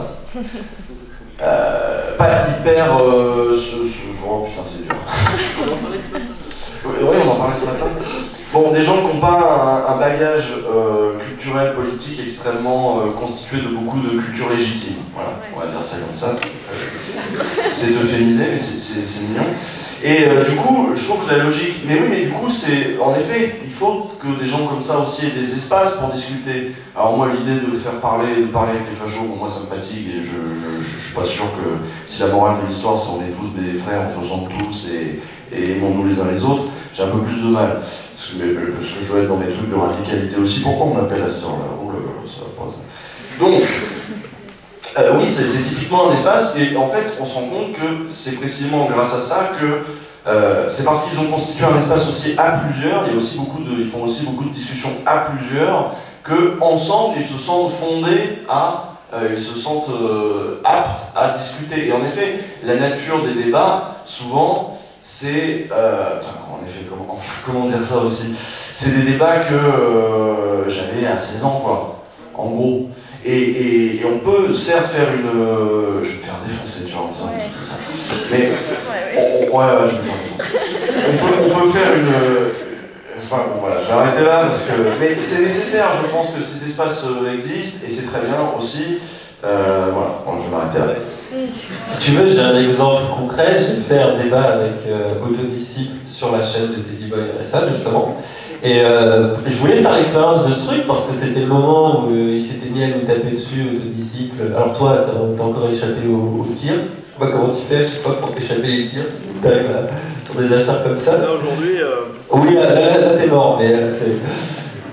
Et du coup, en fait, j'avais participé à ça et j'étais assez intéressé parce que je me dis, bah, tiens, on va voir ce que ça donne. Et effectivement, je trouve que ce que fait Teddy Boy est très bienveillant. C'est-à-dire que je me suis senti bien pendant 2 heures et ça a une vidéo où les gens disaient, à la fin, quand je lisais les commentaires, les gens étaient très, ah c'est super, vous êtes capable de vous entendre. Genre on va se tuer parce qu'on a un avis contraire sur une chose, on va se poser dans la rue, on va se taper dessus, quoi. Je me dis, des fois, mais ils sont fous, quoi. Et oui, on peut discuter entre nous. Mais derrière ça, ouais, j'ai senti du coup que bah, justement, on n'a pas vraiment pu aller montrer en quoi nos positions, elles étaient aussi radicalement opposées. Et l'opposition, c'est quelque chose de bon aussi. Je trouve que c'est bien aussi que les personnes radicales se tirent la tête, de vidéo en vidéo, sans forcément que ce soit après avec du harcèlement et tout, parce que malheureusement, c'est souvent comme ça que la communauté de YouTube fonctionne, parce qu'on va aller harceler celui qui a attaqué son petit youtubeur préféré, parce que c'est pas bien du tout. Donc il faut aller lui dire que c'est une grosse merde et qu'il est crevé en enfer. En gros, c'est à peu près le niveau en général. Et donc là, je trouvais ça, c'était intéressant que cette bienveillance-là, elle vienne aussi de ces sphères un peu underground et très proches de l'extrême droite, parce que quand même, je regardais ce qu'il y a dans les Teddy Boy, il y a quand même beaucoup de gens qui sont complotistes, qui sont pas dans les sphères, comme tu disais, légitimes et légitimisées, ils vont avoir souvent cette tendance-là, mais après, c'est parce que Teddy, qui vient en fait, lui, il prend vraiment qui vient, et c'est ceux-là qui viennent, les autres ne viennent pas, parce que justement, ils débattent que, comme on le fait nous aujourd'hui, et j'étais content de le faire. Il manquait ce truc d'opposition aussi qui fait qu'on n'a pas pu. Je pense que quelqu'un qui regarde la vidéo effectivement en se disant bon, je veux vraiment comprendre la position de Benny, je veux vraiment comprendre la position de Rage, il ressort en se disant ouais, à mon avis quoi. Cro-Blanc, il m'a envoyé des tweets haineux pour dire que j'étais une merde, donc. Cro-Blanc m'a envoyé des tweets haineux, tu vois, de facho pour me dire ouais, ça gauchiasse, t'es une merde, machin, fragile, avec ton corps de lâche, voilà. Donc quel intérêt de discuter, tu vois. Bon, bref. C'est pour ça que je ne suis pas spécialement disposé et bienveillant à l'égard de débats qui traiteraient ces gens-là, dont on a vu là, le débat avec Macron et Le Pen, on a vu que c'est pas facile non plus de parler avec ces gens-là et qu'ils sont dans des logiques fous. Soral et Conversano en face, ils se tapent sur la gueule. C'est des gens, c'est difficile quoi, ils ont une vision de la politique et du corps d'ailleurs très, très particulière qui fait qu'un petit débat posé comme ça, c'est pas évident non plus. Donc moi, parler avec les fachos,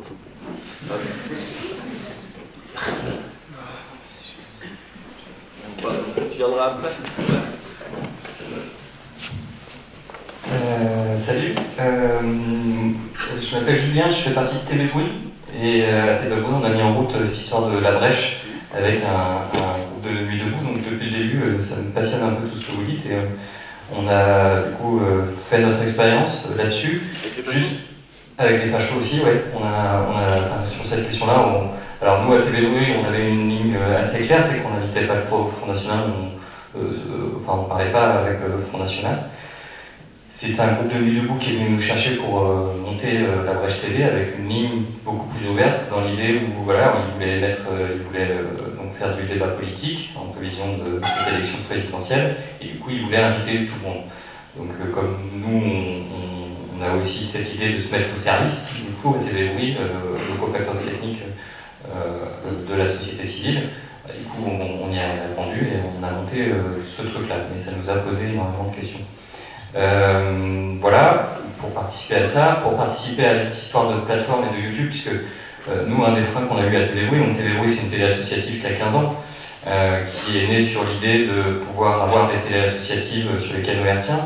Et quand Internet est arrivé et YouTube derrière, c'est vrai que nous, ça nous avait fait un peu mal au cul d'aller donner nos vidéos et participer à cette grosse machine. Et c'est ça qui nous a freinés. Là, on a passé le cap d'aller sur YouTube parce que streaming, parce que direct, et possibilité de faire en direct. Et en plus, comme on était relié à ce groupe de Nuit debout et donc potentiellement à une audience assez forte, quand on a demandé à nos petits copains du Theta Lab qui nous mettent à disposition des serveurs et qui éventuellement pouvaient nous donner la possibilité de streamer, on leur a dit du coup on pourrait faire du score sur je sais pas 3 000, 4 000, 5 000 et bah non, nous on fait pas, parce que ça va exploser nos machines, et c'est vraiment ça le problème. Là, on va tenter, juste pour information, il y a THSF début juin, donc Toulouse Hackerspace Factory, à Mixart, et je pense qu'on va tenter du coup de faire du streaming avec nos propres moyens et développer justement, et je pense que c'est hyper important de continuer à développer en parallèle de tout ce qui se fait sur YouTube, effectivement nos propres moyens de diffusion, nos propres machines, même si c'est très très compliqué. Voilà, et puis une dernière chose pour apporter au débat par rapport à ce qu'on a pu faire à la Brèche TV, et moi ce qui m'a semblé intéressant, c'est que moi c'est vrai que la question que ça me pose aussi YouTube, c'est le végétariat, et le fait que du coup énormément du coup c'est souvent des personnes et non pas des collectifs qui se mettent en avant. Et là c'est ce qu'on a essayé de faire sur la Brèche TV, où on a fait 8 émissions, donc 6 avant les élections et 2 pendant les premiers et seconds tours. Et à chaque fois, du coup, c'était jamais les mêmes personnes qui animaient du coup les émissions. Et on a tenté, et ça a plus ou moins marché, parce qu'effectivement c'est très compliqué d'avoir ce système horizontal, qui était difficile parce que nous on apportait à TV Bruit la compétence technique, du coup que n'avaient pas forcément du coup, les gens de Nuit debout. Mais voilà, on a tenté de tourner énormément sur les rôles et de pouvoir que chacun puisse prendre une place, et surtout voilà, qu'il n'y ait pas ou en tout cas que ça soit atténué, ce côté un peu voilà, hiérarchique, et puis mise en avant, puisque un des modèles qui a été à la création de la Brèche, c'était la Twerka. Donc la Twerka, qui est la web télé, et aujourd'hui télé, qui est née en parallèle de Podemos, et qui a justement mis en avant et permis de mettre en avant des gens comme Iglesias et plein d'autres, du coup, qui ont la carrière aujourd'hui qu'on connaît. Voilà ce que je voulais dire. Bravo. Mais c'est vrai, oui, la Twerka, pour revenir, putain, c'est casse-couille. Sur le débat sur les fachos, par exemple, à la Twerka, Pablo Iglesias, il recevait des fachos. C'était son parti pris. Après, il faut voir que les fachos espagnols, c'est pas non plus exactement les mêmes, mais bon, il avait pris le parti de se dire, oui, je reçois tout le monde, mais oui, bon, je voulais pas revenir là-dessus, mais tu vois, derrière, c'est parce qu'il y a eu la Twerka, d'ailleurs, pas en parallèle de Podemos, avant Podemos. C'est Pablo Iglesias, il se construit sa notoriété sur la Twerka. Une fois qu'il a cette notoriété sur la Twerka, il est invité dans les plateaux télé, et parce qu'il assume cette vedettisation, il devient après c'est bon, là on rentre dans toutes les théories du populisme de gauche qui, elles, disent que la radicalité totale sur l'horizontalité totale est une impasse, parce que, alors c'est génial, je veux dire, de base, le parti pris démocratique, de se dire tout le monde fait tout, etc. Donc le règne de l'amateurisme, mais un amateurisme dans lequel on partage les compétences, on fait tourner les postes et tout, ça marche, mais c'est dur, c'est laborieux, ça prend énormément de temps, et assumer de temps en temps des rôles de leadership, de prise de parole, peut-être extrêmement efficace. Ce qu'il y a, c'est de quelles armes on dispose, de quelles armes disposent les adversaires. Eux, ils n'ont aucun complexe à faire tout et n'importe quoi, à faire monter des leaders. Mais du coup, quand un leader monte, il monte en compétence aussi. Et il devient balèze derrière. C'est ça tout le souci. Et si on prend juste le micro 5 minutes chacun pour lui dire un truc, on est moins efficace que si lui en face tout seul, il nous défonce tous un par un, quoi. Enfin, c'est dans l'idée, ouais, assumer une certaine forme de verticalité, ça peut aider, ouais. Je crois que ça va aider l'euro spécialement. Je crois que la question. Ouais, mais il y avait. Peut-être les filles prio quand même déjà. C'est ce que j'essaie de faire. Mais il y avait lui qui s'était levé. Le pauvre. Putain, c'est l'autre.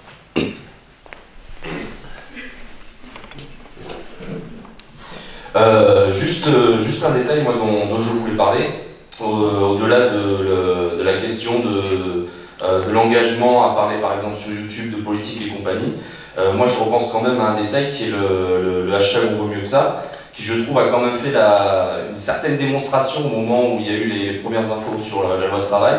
C'est-à-dire que pour moi le combo entre la pétition qui avait été initiée par Caroline Dehaas plus le hashtag on vaut mieux que ça ont quand même bousculé un petit peu le mouvement social traditionnel et ont accéléré un petit peu la mobilisation contre la loi travail.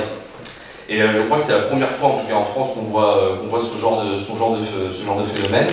Et quand je vois l'éminent manager qui maintenant est à la tête de l'État, je me dis que il va falloir remonter un petit peu on aura besoin de mobilisation et que le phénomène qu'on a vu avec On vaut mieux que ça, peut-être qu'on va pouvoir le reproduire et prendre un peu plus largement que le mouvement social traditionnel, que ce soit dans les organisations politiques ou dans les syndicats.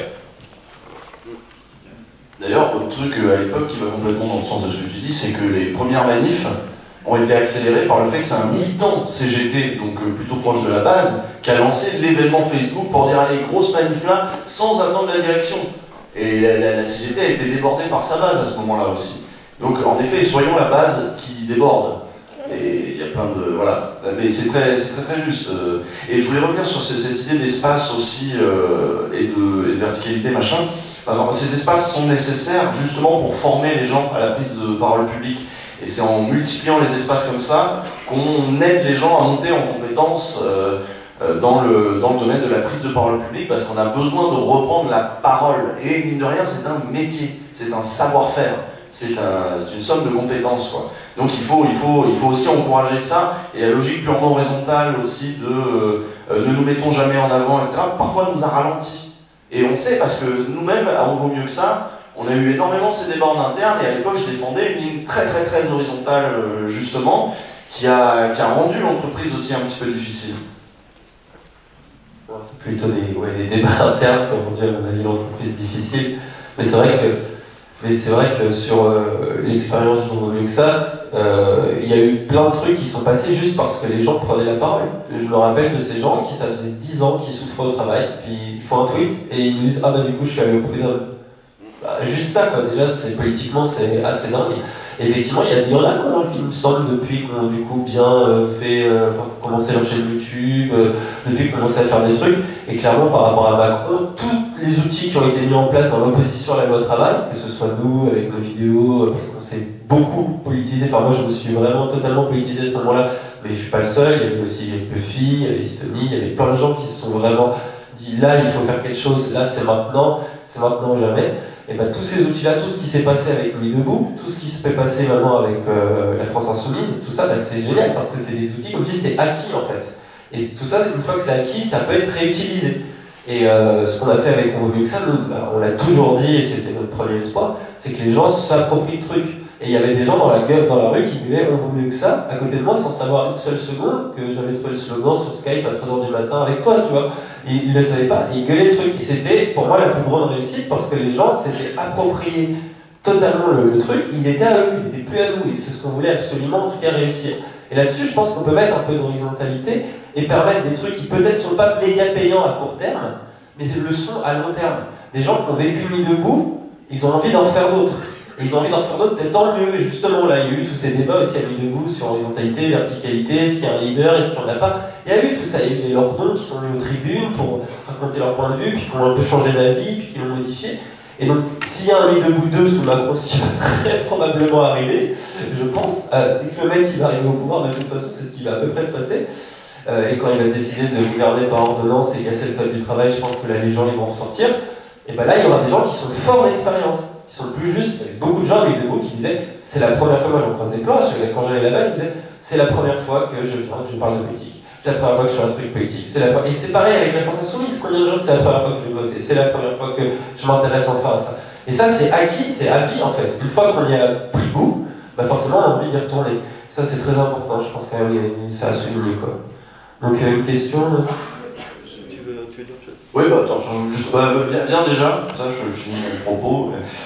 Oui, donc voilà, de l'importance de. Il ne s'agit pas seulement, pour avoir une action politique sur YouTube et en effet politiser des gens, il ne s'agit pas seulement de développer des discours, ça c'est une phase du travail seulement, et c'est là, bon, moi je le fais, quand on fait des vidéos de 40 minutes, oui c'est ce qu'on fait, à proprement parler, mais surtout, il faut créer des lieux, créer des moments, créer des espaces, plutôt que de dire aux gens quoi penser.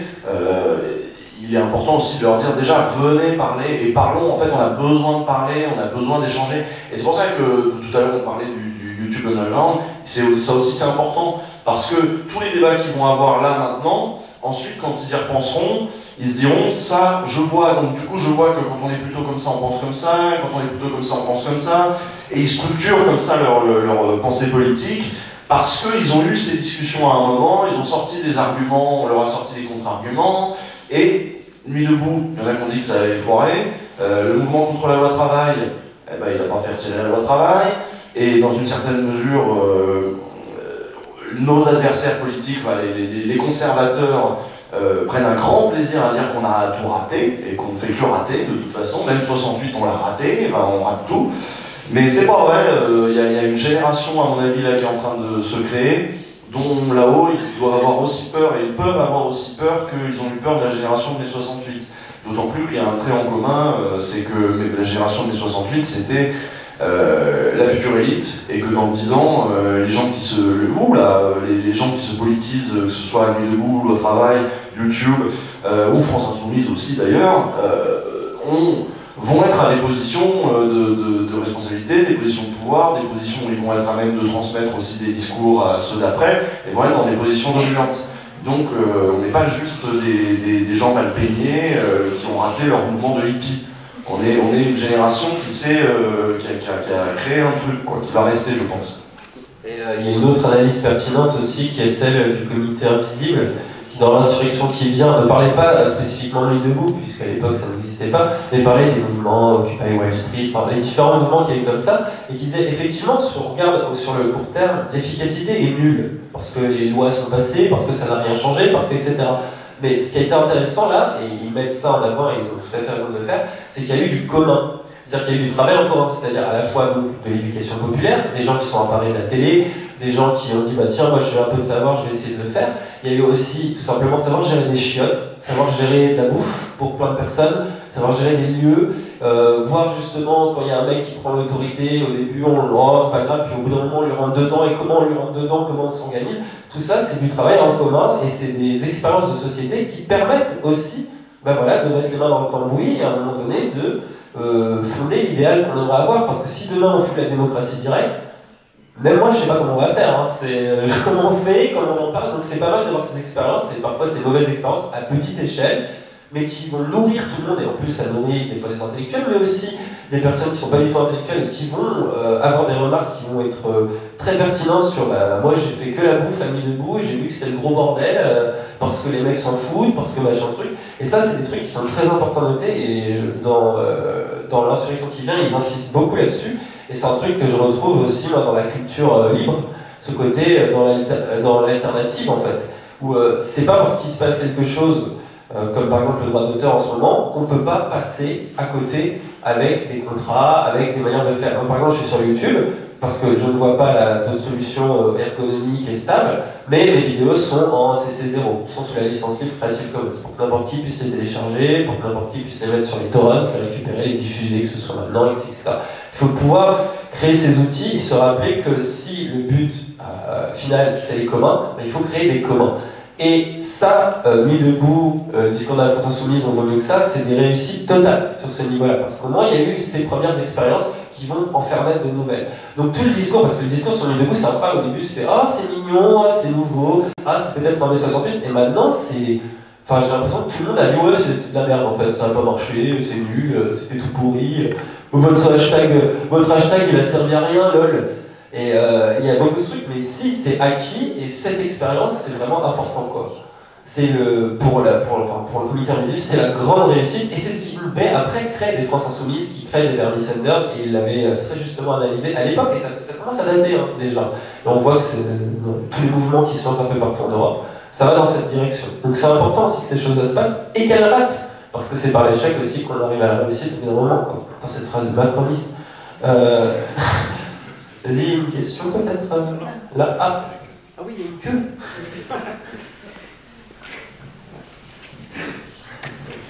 Oui, bonjour. Justement, j'avais un peu suivi ces phénomènes d'organisation un peu horizontale. Alors, ça m'a un peu rappelé Anonymous, par exemple, une organisation qui s'organise plus ou moins toute seule, avec pas de leader identifié ni rien. Mais récemment, j'ai constaté qu'effectivement, il y avait aussi des côtés un peu violents dans ces organisations. Anonymous qui défend la liberté d'Internet en censurant les sites de ses adversaires. mais par exemple aussi le Discord France Insoumise, où des gens lançaient volontairement des raids contre des gens qui avaient dit du mal de Mélenchon, qui caricaturaient un peu Mélenchon, et du coup venaient justement leur faire subir ce que vous subissez vous aussi sur internet du coup en parlant politique, c'est-à-dire les lâcher, leur mettre des dislikes, les insulter. Pardon ? Je pense à Johan Sfar. Johan Sfar, c'est dit ? Ah, c'est pas grave. Alors, je sais pas son nom, c'est. Par exemple, j'avais entendu parler du dessinateur du chef mais pas que lui, j'avais pas vu que lui, mais bon, effectivement, c'est lui qui s'est plus exprimé là-dessus, donc du coup, je me disais.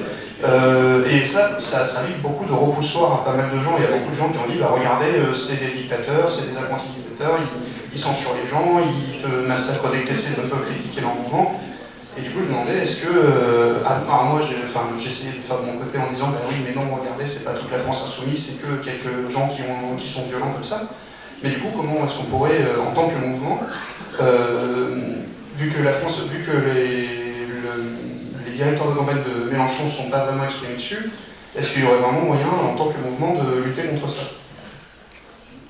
Bah, ce qu'il faut, c'est mettre un peu en contexte le truc de Sfar. C'est que bon, Sfar, il s'est fait. En fait, ça lui a pas plu ce qui a été raconté sur l'Alba.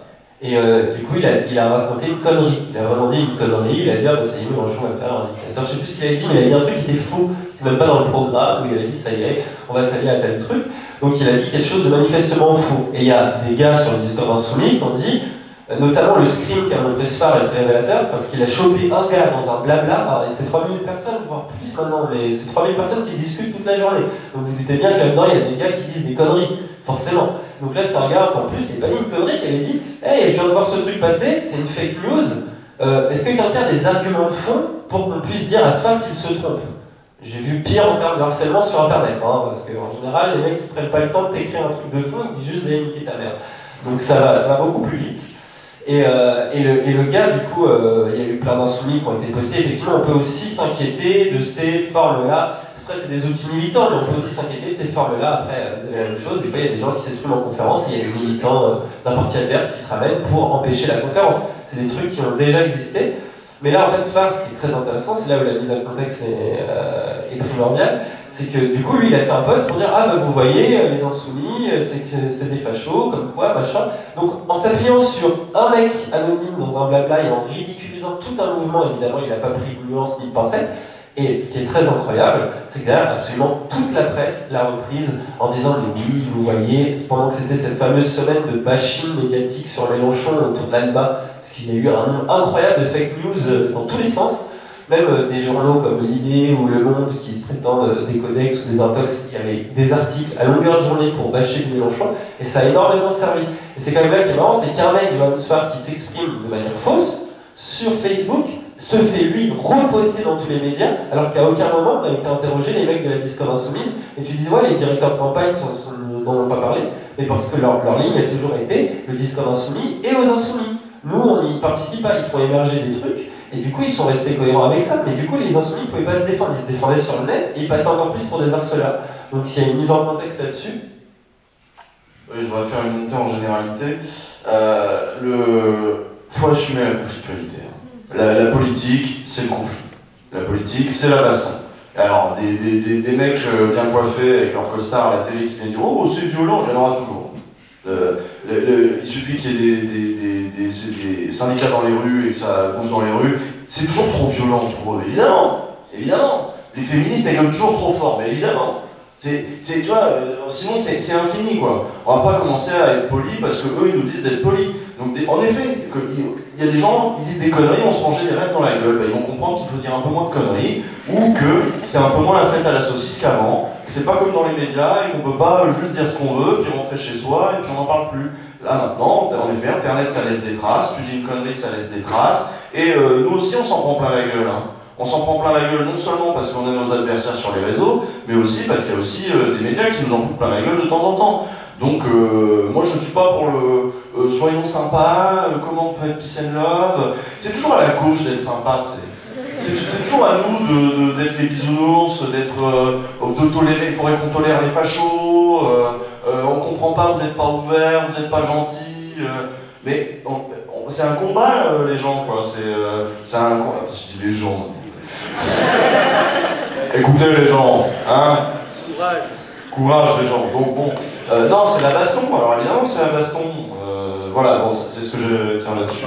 Fini d'être poli, fini d'être gentil. À un moment, regardez les slogans sur les pancartes dans les manifs, ils sont pas gentils. Hein. Si on disait s'il vous plaît, retirez la loi, ça ne veut rien dire. Même ce qu'on disait ce matin, c'est-à-dire que souvent s'approcher à la gauche, sa radicalité va lui être reprochée parce que la gauche, c'est le schéma simple, gauche égale idéalisme égale bisounours. Donc bisounours égale gentil.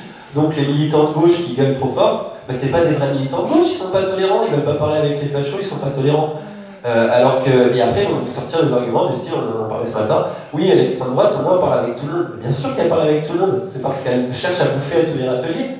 C'est pas des gens qui cherchent justement la confusion, qui cherchent à se mélanger là où ils le peuvent. Alors après, on le voit bien, il suffit qu'ils sont pas d'accord sur c'est quoi l'ennemi intérieur, si c'est les juifs ou les arabes, et ils se tapent dessus. C'est ce qu'on a vu avec Conversano et Soral récemment. Donc il y a aussi de l'opposition, et quand on voit le FN, tous les trucs qu'il y a, ça apparemment c'est tout le temps le bordel, parce qu'ils sont tout le temps en train de se prendre la tête en interne, mais en apparence, ils ont l'impression d'être super ouverts et super tolérants, parce qu'ils discutent entre eux, et ils sont prêts à prendre n'importe qui peut s'immiscer dans leur ligne idéologique.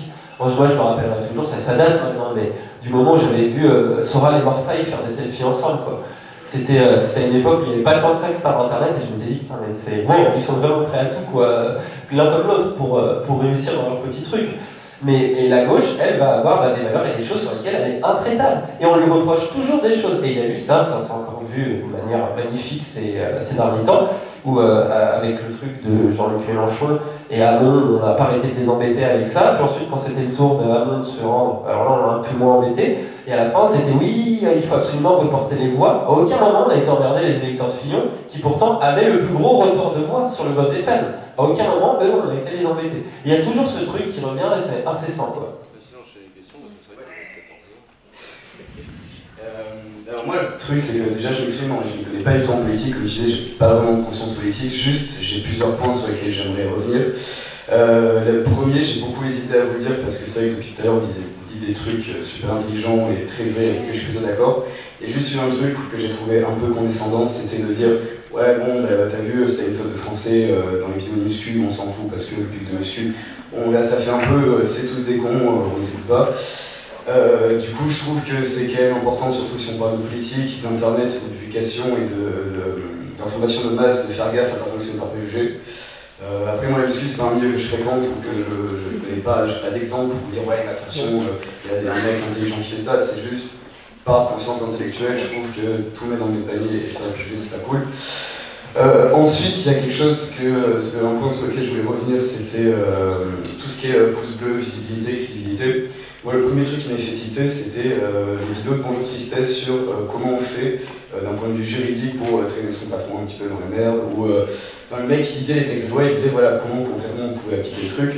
Et là, je me suis dit, c'est vrai que t'as quand même une logique mercantile derrière le pouce bleu, la visibilité, le fric qu'il y a derrière et tout, ok.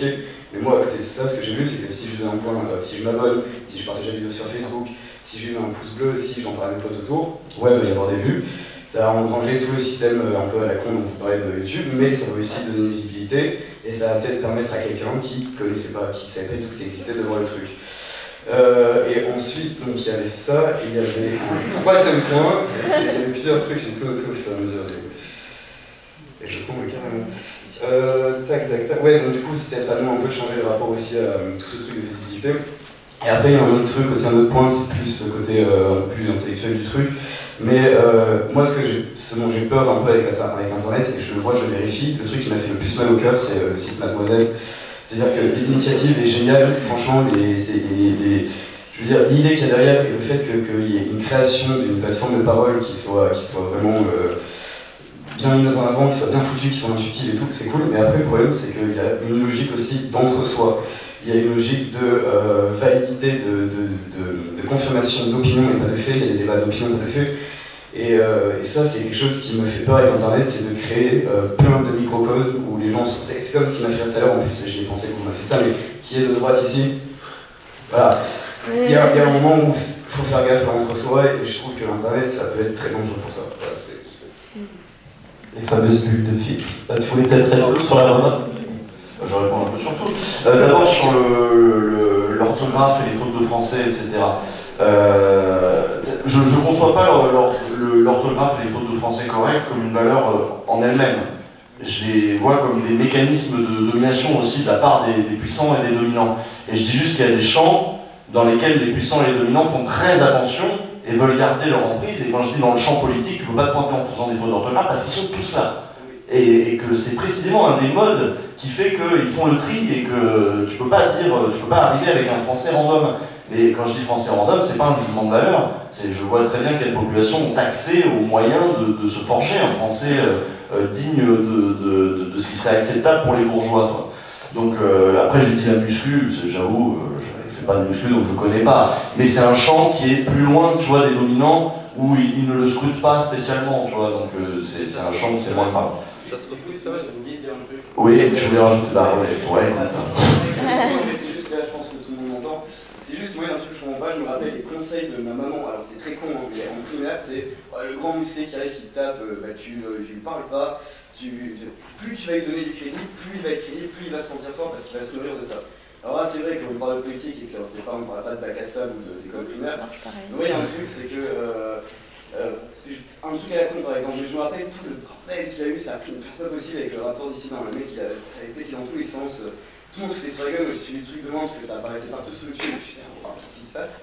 Mais du coup, le truc que j'ai pas compris, c'est que c'est vrai que ce type peut être considéré comme dangereux, mais du coup, je trouve que la masse d'informations, la masse médiatique qu'il y a eu et de la masse d'intérêt qu'il y a eu pour lui, du coup, ça lui a donné la crédibilité. Et c'est ça que je comprends pas. Dany et moi, en plus, on a une position différente. Lui, il est rentré dedans, et moi, j'ai dit. Voilà. Mais de la même manière que tout à l'heure, je disais, je pourrais parler avec les fachos, quoi. On a d'autres choses à faire, notre énergie n'est pas illimitée, c'est déjà très fatigant ce qu'on fait, donc bon, peut-être que tu veux répondre là-dessus, sur pourquoi il fallait répondre. Bah, je regrette. J'ai plus un peu peur, et moi, comme je disais, j'ai aussi envie d'expérimenter, de me tromper, donc je me suis dit pourquoi pas. Après, il était déjà en plein buzz. Ceux qui nous ont accusé de lui faire sa pub, c'est pas vrai. Le mec, il était numéro 1 des tendances, il est toujours. Dès qu'il sort une vidéo, il fait 1 million de vues en moins de 24 heures. C'est juste gigantesque. Et absolument personne n'en parlait parce que tout le monde était effrayé. Et je me souviens, on avait parlé avec Usul, parce qu'on s'était un peu organisé en mode bon, bah, qu'est-ce qui se passe, faudrait faire une vidéo sur ce peut-être, en parler. Et je me rappelle, il y avait plein de nanas qui participaient au truc, et il n'y en a aucune qui voulait y aller. Parce qu'elle disait, on va se faire, là c'est la mort. Donc elle nous avait dit, non, s'il vous plaît, faut qu'il y ait quelqu'un qui aille là pour une fois, si vous pouvez y aller en mode chevalier blanc. D'habitude on trouve que c'est très ironique comme expression, on déteste ça, mais là on aimerait bien que vous preniez des coins de notre place, parce que si on arrive, juste le mec voit une meuf, il va direct se faire insulter du viol, et elles n'avaient pas envie sur ce coup-là. Et moi je me suis un peu laissé convaincre par le côté il faut en parler, surtout je voulais aussi évoquer la censure privée. Je voulais pas juste me servir de cette affaire qui allait être effectivement médiatisée pour médiatiser un sujet dont personne ne parle jamais. Je m'en suis aussi servi comme ça, et pour aussi le défendre sur certains aspects. Évidemment, la vidéo n'a jamais été regardée en entier par la plupart des gens. Ils l'ont juste traité de fragile parce que j'ai dit ouais, c'est pas forcément très bien d'aller harceler des gens sur Twitter. Mais bon, ça après, c'est le jeu, et ouais, je regrette un peu dans le sens où.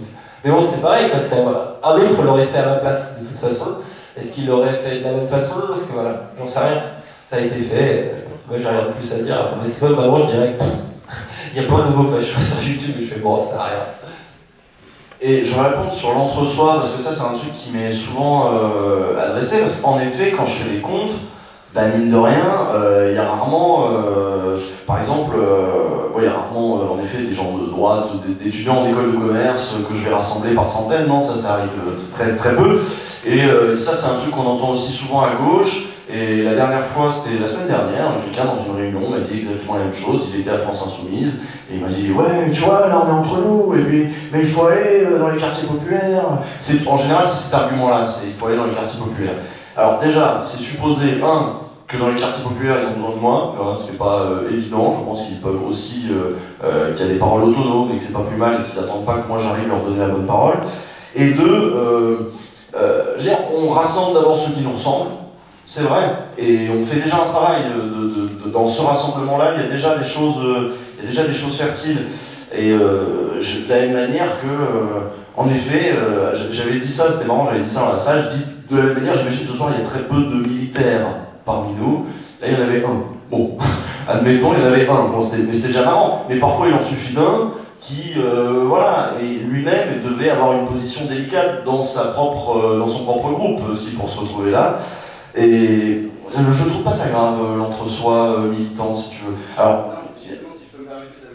dernier point peut-être, je trouve pas ça grave parce qu'on a déjà besoin de ça. Tu sais, c'est quand on est ensemble qu'on se sent fort et ça aide déjà pas mal. Je suis assez d'accord avec toi et c'est vrai que quand on parle de mouvement politique c'est cool, mais il y a un moment où quand même je trouve qu'il y a certaines opinions, certaines idées qui sont justement genre propulsées en avant de la scène et parce qu'il y a quelqu'un qui va penser la même chose et pas parce que c'est vrai ou pas parce que c'est réfléchi, du coup ça va devenir une sorte de vérité.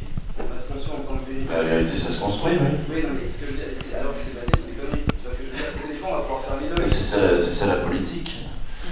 Ouais, mais je trouve que ça peut être encore plus dangereux avec Internet parce que justement, c'est un peu la phrase cliché qu'on dit oui, la liberté de penser c'est cool, mais la liberté de s'exprimer c'est cool, mais d'ailleurs t'as la liberté de penser à réfléchir aussi. Bon. Et Internet, je trouve que c'est plus du côté de la liberté de s'exprimer que de penser, des fois. Eh bien, libre à toi. Je pense qu'on va essayer de faire parler les autres gens qui attendaient. Mais bon, ça pourrait être long si tu veux. Bonjour. Moi je voulais revenir sur quelque chose plus au niveau de la plateforme YouTube elle-même. J'ai regardé la dernière fois un documentaire par la chaîne Les Internets, que je vous recommande d'ailleurs, sur les femmes sur YouTube et comment est-ce qu'elles n'arrivent ou pas à percer justement. Et dans ce débat-là, il y avait donc Marion Séclin, que vous connaissez peut-être de Mademoiselle, mais qui a fait plein de choses sur le harcèlement de rue, des vidéos sur le féminisme. Et quand on va sur les vidéos de Marion Séclin, il n'y a que des commentaires en rapport avec le rapport Et du coup, à la fin de la vidéo sur les internets, elles émettaient la possibilité de mettre en place un système de modération des commentaires YouTube.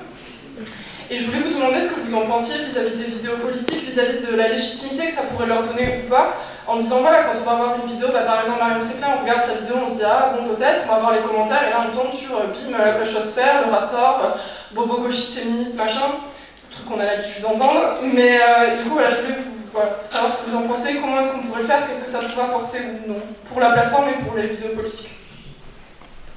Moi je fais rien parce que l'ironie c'est quand tu te fais insulter, c'est un mec, le seul commentaire que j'ai supprimé de ma vie c'est quelqu'un qui a donné des infos privées sur mes parents, ce que j'ai pas très apprécié, je sais pas d'ailleurs où il les a tenus, donc c'est le seul commentaire que j'ai supprimé, mais j'ai déjà des insultes qui des fois sont souvent dans les spams, des trucs, et les mecs t'accusent de censure alors qu'ils t'insultent. En quoi c'est de la censure d'insulter, enfin d'enlever un commentaire de quelqu'un qui t'insulte? De base le mec il est dans l'illégalité quoi. Après, effectivement, il y a beaucoup de nanas féministes sur YouTube, et même pas forcément féministes, mais juste elles sont sur YouTube et elles sont tout le temps constamment harcelées sur leur physique ou d'autres choses. Elles passent par des modérateurs parce que déjà, effectivement, quand tu lis une insulte physique, si c'est pas toi, ça passe beaucoup mieux que dire toute la journée t'es moche, ton nez il est pas droit. Enfin, dans le documentaire dont tu parles, il me semble qu'il y a Charline des Revues du Monde qui dit qu'elle complexait pas du tout sur son nez avant de faire des vidéos sur YouTube. Et tout le monde lui parle de son nez, donc elle en peut plus et elle est ultra complexée par ça. Donc ça, c'est assez ridicule. Et après, ouais, ça peut être une solution. Le truc, c'est que malheureusement, là, après, il faut aussi passer dans du juridique, il faut faciliter, il faut voir ce que propose la Quadrature du Net sur ça. Il faut faire attention à ce que j'avais parlé du coup dans la vidéo du rapport, à la censure privée. C'est-à-dire à ce que ce soit pas seulement dans les mains de Google, de Facebook, dans les GAFAM. Parce que eux, harcèlement, ça veut dire quoi? Tu vois, c'est pareil, on a tous des définitions qui sont un petit peu changeantes et qui sont souples et flexibles. Et justement, incitation à la haine. Alors, on pourrait dire, ouais, c'est cool, ça va virer tous ces fachos sur Twitter, c'est demandé tous les jours. Mais sauf que demain, peut-être qu'une féministe qui crie trop fort, on va lui dire, mais ouais, mais tu fais de l'incitation à la haine, elle va se retrouver censurée. Et donc, on peut arriver à un truc c'est une question qui est très délicate, il faudrait plus de juridique, parce que là, pour le cas de Marion Séclin, c'est un truc qui, déjà, l'a flanqué sur Internet, il n'y a pas une vidéo d'elle sans avoir des milliers de commandes, elle a une opinion sur le harcèlement de rue, t'en penses ce que tu veux, mais de là à aller la faire chier sur ses vidéos, elle fait l'actrice, faut quand même avoir, enfin, je trouve, faut avoir un grain, quoi. Et les mecs ne s'arrêtent pas, ça fait 1 an, là, c'est un truc complètement fou, et ça lui est arrivé, ça a des conséquences dans sa vie réelle. Pour connaître certaines de ses amies, c'est ouf, les mecs vont jusque dans le métro, l'insulter, la pourchassent dans la rue, elle a eu plein de problèmes personnels, il y a même des gens qui veulent plus traîner avec elle parce qu'elle est maudite en fait sur internet, enfin bref, il se passe plein de trucs. Et moi, pour m'être confronté au Raptor aussi, j'en ai croisé dans la rue qui t'insultent, qui te font des trucs, ça devient très concret, très réel aussi, c'est pas juste des petites menaces sur internet. Et il faut, à mon avis, il faut du juridique. C'est-à-dire il faut faciliter au moins, même il y a des petits systèmes, tu iras voir la modération de net, on va pas prendre 150 heures sur cette question, mais il y a des petits systèmes de petites amendes. Déjà, si tu dois juste payer une petite amende, si ça fait 2-3 fois que tu insultes quelqu'un sur net, tu vas plus l'insulter déjà. Tu vas peut-être argumenter, ce qui est pas plus mal, parce que la critique c'est bien, mais il faut que ce soit minimum constructif. Donc voilà, après, et là c'est très délicat, et modérer ses commentaires c'est une solution à court terme qui je pense est très utile quand on est une femme. Il ne faut pas hésiter à demander à un de ses collègues de le faire pour nous. Moi j'ai lu plus du coup. Moi j'ai lu plus, genre, je sais pas toi comment tu fais, mais j'ai lu plus, j'en ai marre de me lire des insultes toute la journée. Oh non, moi je lis encore, je lis mes insultes. Tu te rappelles, hier soir, là, je regardais dans la vidéo. Bon, bah, bref, enchaînons parce qu'il va être tard. Bonjour, merci. Moi je voulais revenir sur la question, je prends mes petites notes parce que j'ai un peu la trouille, sur la question de l'engagement en fait, et je voulais savoir qu'est-ce que vous en pensiez et jusqu'où les réseaux sociaux, YouTube, et jusqu'à quel point on peut dire que c'est des lieux de politisation. Et du coup, ça ramène un petit peu à la question de l'entre-soi dont tu parlais, mais aussi la question de... Je vais peut-être passer pour une vieille avec ça, mais la question de, bon, on est devant un écran, et puis est-ce que se contenter de partager, liker, on peut passer... Enfin, moi, je passe beaucoup de temps à regarder des trucs sur Internet. Et voilà, comment ça va se retrouver concrètement, voilà, comment l'effet collectif qu'on peut retrouver sur Internet va se retrouver concrètement dans une lutte militante concrète, c'est-à-dire par rapport aux anciennes générations, par exemple. Quand on parle de YouTube, moi j'en parlais hier avec des vieux avec qui je travaille en ce moment, ils ne connaissent pas le mot youtubeur et pourtant c'est des gens qui sont engagés à fond, quoi. Donc voilà. Est-ce qu'il n'y a pas un danger enfin, comment ça peut se retrouver, voilà, concrètement, quoi. Ouais. Alors déjà, sur Internet, bon, on a vu, là, je pense qu'on a bien parlé aussi du fait que la politique c'était de la violence. Hein, on a parlé de la violence qui s'est pris dans la gueule Marion Séclin. La politique, ouais, c'est de la violence. Et donc du coup, Internet permet aussi à certains et à certaines de se protéger et de pouvoir émettre des discours derrière un pseudonyme. Moi par exemple, j'ai un pseudonyme. Ben, mine de rien, j'ai l'impression que ça me protège un peu. Et si tout le monde venait me parler avec mon prénom, je me sentirais un peu plus agressé en permanence. C'est pour ça que je me sers pas de mon prénom. Donc sur Internet, on peut se protéger un petit peu. Et parce que même dans la rue, on peut se faire taper. Hein. Je sais pas si vous avez vu, mais aujourd'hui, il y en a beaucoup qui s'étonnaient du fait que il y a beaucoup moins de manifs anti-Le Pen qu'il y a eu en 2002. Je sais, j'étais aux manifs en 2002 et cette fois-ci, je suis pas allé parce qu'ils étaient un cordon de CRS de partout. La lutte dans les rues devient de plus en plus violente. Donc à côté de ça, Internet, c'est aussi pas plus mal. Et puis ça me rappelle du coup au moment où j'étais allé, on venait de faire On vaut mieux que ça, et j'avais fait arrêt sur image, et Schneiderman m'avait fait oui. C'est bien mignon Internet, mais il n'y avait pas encore eu une seule manif loi travail, tu vois, et c'est arrivé après. Et j'avais pris le pari de dire non, ça va se transformer en mouvement social, c'est l'aller-retour entre les deux qui est intéressant, et les têtes qui sont devant le PC à regarder les trucs sont les mêmes têtes qui décideront d'aller dans la rue après, c'est les mêmes personnes, c'est les mêmes gens, et c'est pour ça, bon, après je le disais, créer des lieux aussi sur Internet. Finalement, c'est aussi créer de vrais lieux. Je suis en train d'aller vers ça, moi, à Lyon, de mon côté, d'entretenir aussi un vrai lieu pour créer des initiatives. Mais n'opposons pas je dis vrai lieu, n'opposons pas le virtuel et le réel, parce que ce sont les mêmes personnes, ce sont les mêmes gens, c'est juste d'autres modalités de communication. Mais cette opposition virtuelle-réelle est un peu, en effet, c'est un truc que les vieux utilisent beaucoup. Mais j'ai cru percevoir dans ta question qu'il y avait un peu de rassurez-moi, ça va bel et bien servir quelque chose, on fait pas du rien sur Internet, quoi. Quand tu es derrière ton écran, des fois oui, mais quand tu es derrière des gens qui disent ce que toi t'arrives pas forcément à dire, et après tu es là, tu vois un flot d'informations toute la journée, tout le temps et tout, et comment ça se concrétise dans le mouvement social, quoi. Est-ce qu'on peut voir un transfert direct ou pas? Est-ce qu'on arrive à le mesurer, quoi? Alors ça je sais pas parce que je suis pas sociologue, mais c'est pas moins virtuel que d'être derrière son journal ou derrière un bouquin, quoi. C'est un peu la même chose. Encore, même d'ailleurs, quand tu es derrière un journal, derrière un bouquin, tu parles même avec personne. Là, il y a quand même une idée de réseau, une idée de communication, on crée du symbole, certes, mais on crée aussi de l'engagement. Faut pas se contenter de ça. Mais personne dit qu'il faut se contenter de ça. Hein. Nous, on dit faisons ça parce que ça appuiera la dynamique d'après. C'est ce que je me dis à moi-même Ah, voilà. À moins qu'il y ait d'autres... Il y a une question encore? Ouais, vas-y. Ouais, je voulais savoir, on a vu récemment qu'aux États-Unis, la neutralité du net commençait à être un peu grignotée depuis un mois ou deux. Et vous, qu'est-ce que vous, enfin, quel est votre point de vue là-dessus? Et mis à part la contrainte financière, dans l'avenir, si vous êtes moins montré parce que YouTube décide de plus montrer un tel ou un tel autre, ce qu'ils font déjà un peu, si ça peut s'aggraver, est-ce que vous avez des plans B ou d'autres, vous y pensez? Bah déjà sur YouTube, ils font ce qu'ils veulent, hein, c'est une société privée. Donc, neutralité du net ou pas, s'ils ont envie de mettre quelqu'un en avant plutôt qu'un autre, ils le feront. Après, voilà, ça peut dommager leur image de marque. Et comme tu dis, j'aime déjà pas un petit peu de. Enfin, leur ligne éditoriale à YouTube, je trouve qu'elle est assez claire quand même, c'est le pognon, les placements de produits et compagnie. Donc, c'est très vite mis en avant sur la plateforme, et le reste, ils s'en foutent un peu. Là, ils laissent tout faire, ils disent rien. Comme ça, c'est pour ça que tu as aussi des trucs d'extrême droite, et c'est ce qui leur a coûté très cher là, récemment, puisque bah, quand il y a des annonceurs qui ont appris qu'il y avait des vidéos nazies, qu'avant il y avait des pubs, bah, eux, bah, ils ont dit bah non, et c'est pour ça que là, tout s'est écroulé en fait. Donc je pense qu'ils vont peut-être durcir certains trucs, etc.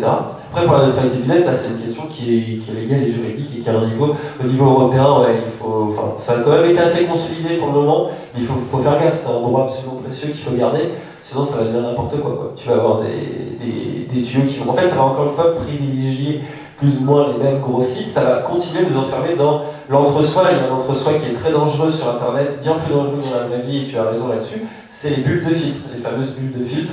Puisque... de quoi? T'es pas d'accord avec ça? Bah, en tout cas, sur Facebook, tu as un tas de gens qui, comme ils like et qui mettent... Parce que nous, on a un usage, je pense, je vois ce que tu veux dire. Moi, j'écoute que des mecs qui pensent pas comme moi sur Internet parce que je vais chercher ça. Attends, parce que maintenant on connaît le discours sur les bulles de filtre, hein. C'est bon, vous avez tous entendu, oui. Bah c'est en gros, on va sur Facebook ou sur YouTube, on regarde des vidéos et du coup on nous suggère toujours des vidéos qui sont censées nous plaire. Donc du coup on s'enfermerait dans des modes de pensée, on n'écouterait plus personne. Moi, tu sais qui j'en pense dire ça? En gros, c'est les médias dominants qui disent ça. Oui. C'est dans les médias dominants que ça dit ça. C'est oh là là, les gens sur Internet, ils pensent pas comme nous et ils s'enferment dans des bulles où ils pensent pas comme nous et les machins.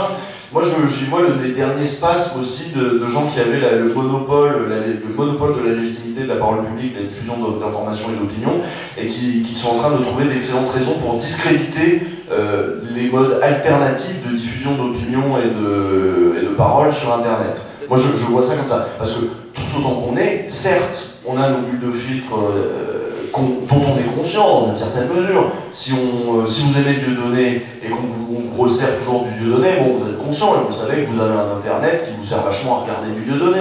Bon, bah très bien, mais derrière ça, de temps en temps, vous regardez quand même ce que dit Pujadas, vous écoutez quand même un peu la radio, vous n'avez pas le choix, vous allez au kebab, il y a BFM TV, c'est bon, on n'est pas coupé complètement. Ou alors, il faut vraiment le vouloir, et dans ces cas-là, les gens pourraient aussi se couper en ne lisant que des livres de Dieudonné, j'en sais rien. Tout à fait, mais justement, le truc dangereux, c'est pas maintenant, c'est l'après, ça, c'est plus une neutralité du net.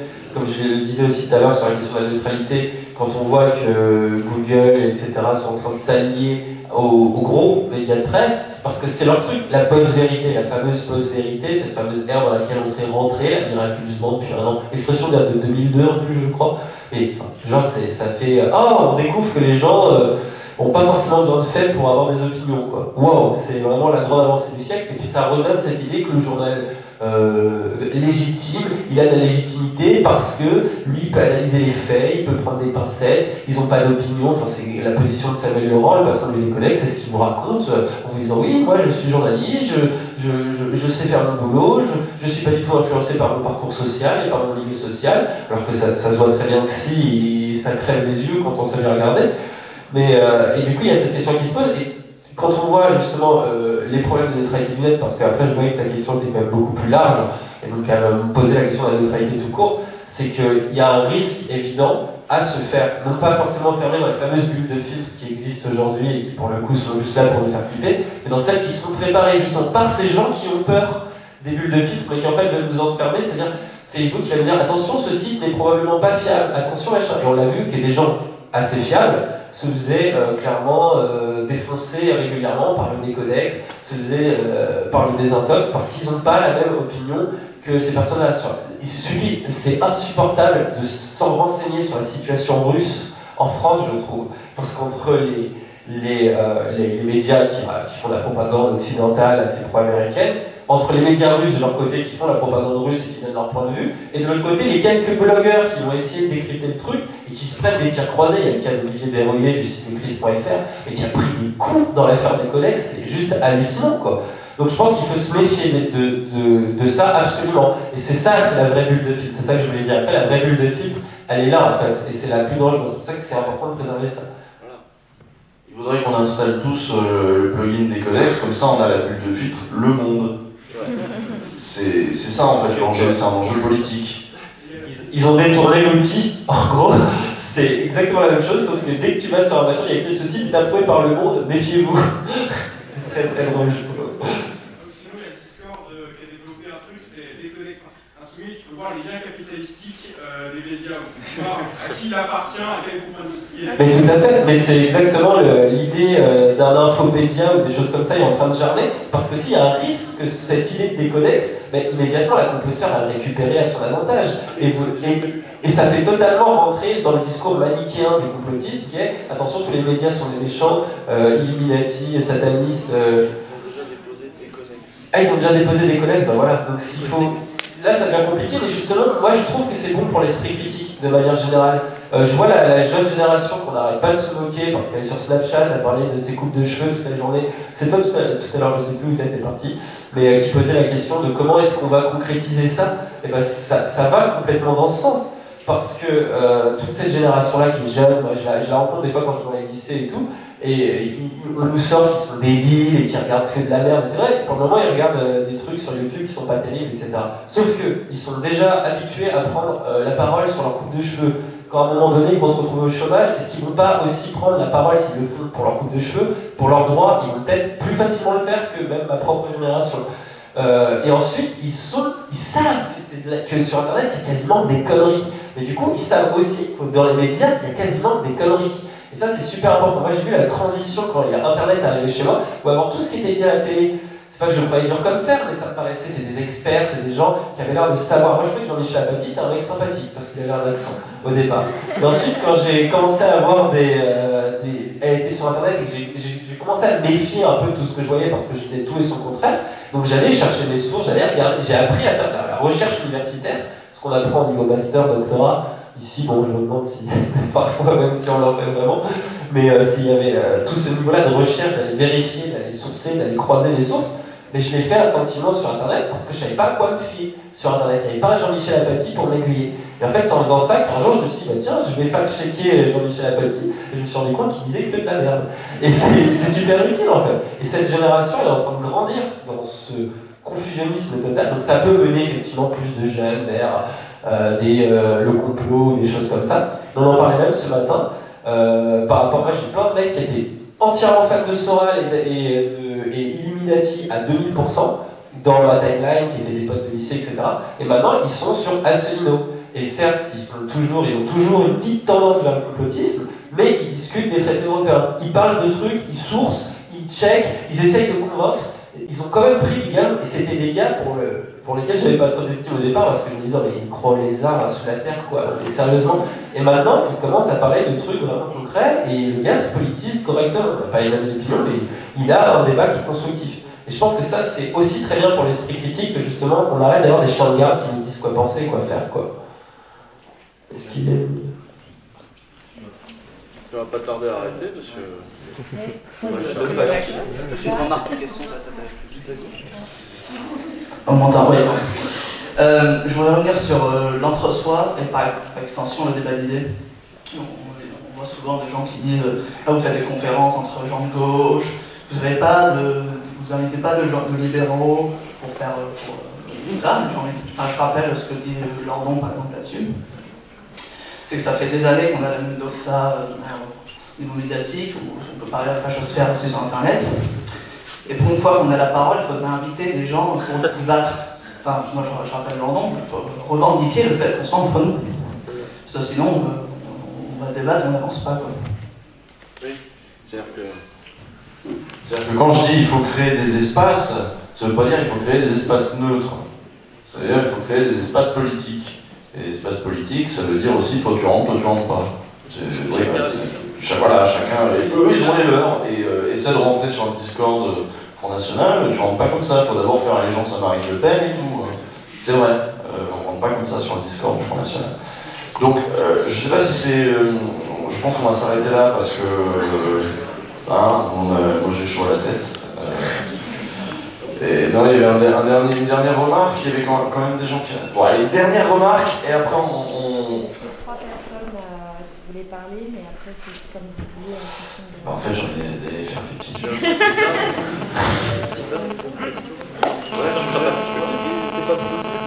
Ouais, salut, merci aux orgas de vous avoir invité. Juste vite fait, Dany, je pense avoir à peu près un peu lu aussi le Comité Invisible, et je pense qu'il ne soutient pas vraiment la France insoumise. Bon, ça c'est un détail. Ouais, et par rapport à ce qui était dit tout à l'heure, par un qui est parti, je sais plus où, c'est vrai qu'il y a un souci quand même avec Internet, qui a beaucoup d'avantages. La rencontre physique est un peu compliquée tout de même. Tout à l'heure, Zuki, dommage, il est parti. Il disait un peu moitié en plaisantant, etc. que face à un livre ou face à un journal aussi, on est seul, on est enfermé sur soi-même. Mais en fait, on peut avoir une personne à côté qui passe, qui nous voit lire ce journal, qui nous voit lire ce bouquin, qui va dire ah mais en fait, moi je l'ai lu aussi, et voilà, ça peut de suite permettre de nouer une relation potentiellement politique. Et je sais pas, moi sur Internet, j'ai pas envie de dire où j'habite. J'ai pas envie de liker du riot porn, même si j'adore en regarder. J'ai pas envie non plus que les données récoltées par YouTube soient revendues à des sociétés qui vont faire du marketing ciblé sur moi, sur d'autres personnes, sur mes proches, ou éventuellement avoir des données réquisitionnées par la police ou par les États français ou autres. À mon avis, ça arrive assez souvent. Et du coup, je voulais placer un peu ce truc aussi de, malheureusement, Internet est devenu aussi un grand outil à aspirer toutes nos données perso, toutes nos vies, et donc à nos fichiers. Et je pense qu'il y a des gros fichiers policiers qui se créent, malheureusement, sur un peu voilà, tiens, machin est mis sur un truc sur Facebook, et ils adorent suivre les vidéos super subversives de Bilu. Et tiens, on les retrouve en manif, et voilà, j'ai pas envie que l'usage d'Internet, au lieu de servir à ce que je dis tout à l'heure appelé le débordement, ou à réussir à mettre en action un engagement politique, j'ai pas envie que en fait, ça devienne un frein à cause du travail, du fichage qui peut être fait. Tout à l'heure, Usul disait à juste titre que les manifs maintenant, ça devient assez dégueulasse.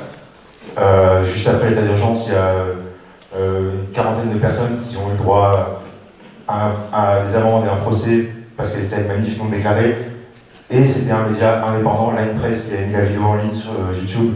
Les filles qui ont pris ça, les personnes n'étaient pas masquées, les personnes n'étaient pas floutées, elles ont eu droit à un procès. Et il y a tout un tas de trucs comme ça qui arrivent, et à chaque fois, c'est le petit truc à droite à gauche, la personne qui a filmé, qui a liké tel truc, et ça finit par retomber sur la gueule après. Et parfois pour des choses vraiment super mineures. Du coup, voilà, c'était juste pour parler un peu de ça, que, ok, Internet c'est chouette, mais ça permet pas tout, et même ça peut grave servir des fois. Et que si on veut un peu changer les choses, il faut d'abord commencer à se trouver entre soi, dans la vie qu'on habite, etc.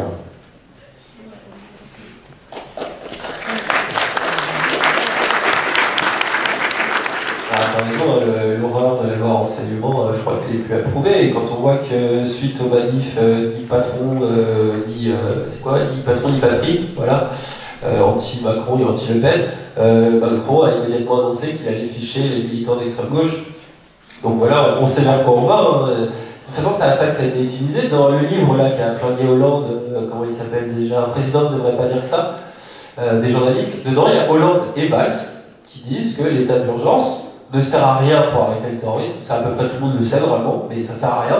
Mais par contre, ça a été fort utile pour arrêter effectivement les journalistes et surtout les écologistes, les militants qui s'auto-radicalisent sur Internet. D'ailleurs, ils utilisent le terme de radicalisation sur Internet Donc là, il y a un vrai danger, et là, je te va voir ce que fait la Quadrature du Net, leurs projets de loi, leurs idées, leurs débats, les conférences, ils font des trucs exceptionnels. Regarde aussi du côté de Framasoft pour justement dégoogliser tes outils et trouver des logiciels qui permettent, si tu as envie de protéger ta vie privée, s'il y a des choses que tu veux faire masquer, c'est peut-être pas plus mal, surtout si tu es un militant politique. Il faut faire attention à ces données, ça c'est une certitude, quoi. Donc va voir un peu à ce niveau-là, il y a des trucs intéressants. Donc autre question comme ça, il reste 3 personnes, ça 2 du coup.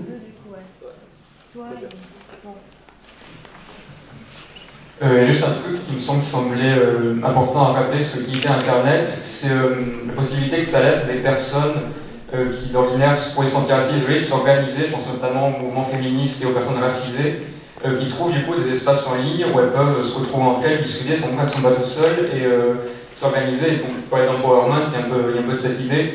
Et on voit bien la merde que c'est dans la réalité quand les gens essaient d'organiser un camp de décolonisation non mixte, uniquement entre personnes racisées, ils s'en prennent plein la gueule, il y a tout le monde qui leur tombe dessus.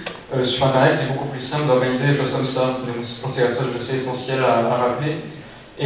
Mais par contre, le phénomène de bulle, c'est sympa parce qu'on a un chercheur en fait, ici qui a étudié ce phénomène de bulle sur Internet, et pour lui, il y a vraiment un phénomène de bulle qui est notamment dû aux algorithmes de Facebook, YouTube et compagnie, qui rend par lui, il a étudié essentiellement les milieux d'extrême droite, si je dis pas de conneries, c'est ça, essentiellement les milieux d'extrême droite, donc peut-être que c'est différent pour les milieux plus à gauche, et pour lui, ça, il y a un renforcement sur Internet de ce phénomène de bulle et de cloisonnement des opinions. Et du coup, la question que je me posais, c'est comment est-ce qu'on pourrait décloisonner un petit peu tout ça, parce que c'est bien d'avoir des situations entre soi, mais peut-être qu'à un moment, il faut massifier aussi, si on veut que le mouvement prenne de l'ampleur. Et comment est-ce qu'on va faire pour massifier et décloisonner ces débats-là? Est-ce que ça passe par des vidéos plus pop, de vulgarisation, des formats plus légers, plus divertissants, ou est-ce que comment faire en fait pour massifier ce type d'idées et convaincre de personnes? On pose des questions aux opposés parce que ils savent très bien le faire, ça c'est moi notre domaine. Et juste sur non mais je te le donne après, mais sur le truc non mixte, tu as entièrement raison. Nous-mêmes au sein même, d'on vaut mieux que ça, alors qu'on avait plein de fils de discussion. Il y a eu à un moment, il y avait les femmes qui ont demandé à avoir un film non mixte, et ça a créé, rien que ça, nous ça nous avait surpris tous les deux, rien que ça avait créé un débat interne incroyable. Alors qu'avec les mecs qui parlaient dans la plupart des chats, quoi, ça posait de problème à personne. Non, les bulles filtrantes, j'ai pas dit que ça n'existait pas. J'ai dit, attention, qui utilise le concept pour faire qui ou pour décrédibiliser quoi. Je dis juste que les dominants sont très contents d'avoir ce concept qui en plus en effet est validé à la fois par l'expérience et sans doute par des recherches, pour décrédibiliser ne serait-ce que nos pratiques aussi de partage de culture sur Internet qui se retrouvent voilà, de la sorte complètement disqualifiée. Quant à savoir comment on massifie, j'allais dire, in fine, c'est toujours la même question à chaque fois que je fais une con, c'est bon alors, c'est quand la révolution, comment on s'y prend? Moi je fais ce que je peux dans mon coin, j'ai pas de solution magique, et si, comme je disais, créer des espaces, créer des lieux, et toi aussi, je sais pas quel est ton projet, mais ça peut... Tu as ton rôle à jouer aussi dedans, voilà. Voilà. Et voilà. C'est tellement la question animale que comment on élargit. Voilà, si on le savait, on le ferait déjà. Nous, on essaie d'élargir. Si on n'y arrive pas, on continue, c'est pas grave. Le phénomène de bulle, il n'y a pas qu'Internet. Il faut rien qu'à voir Lutte ouvrière, par exemple. Une formation de gauche comme ça, c'est pas créé avec Internet, quoi, le phénomène de bulle à gauche. Et même, vous avez tous dû voir vos bulles se confronter là pendant l'entre-deux tours. Sur Facebook, c'était d'une violence inouïe. D'habitude, tout le monde pense un peu pareil, like les statuts de ses amis. Et là, entre ceux qui voulaient faire barrage et ceux qui voulaient dire non, moi je reste abstentionniste, non, moi machin, mais moi j'ai vu tous mes amis s'entretuer. Mais vraiment en mode. Et puis même moi, ça me rendait fou, je voyais ça toute la journée, je disais, Facebook, pendant 2 semaines, j'ai évité Facebook comme la peste.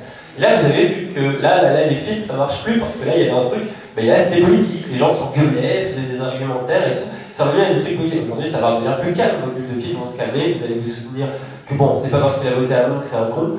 Et pourtant, pendant 2 semaines, on le pense. Moi, j'ai pensé sur 2-3 personnes en me disant, je crois que je vais arrêter d'être ami avec.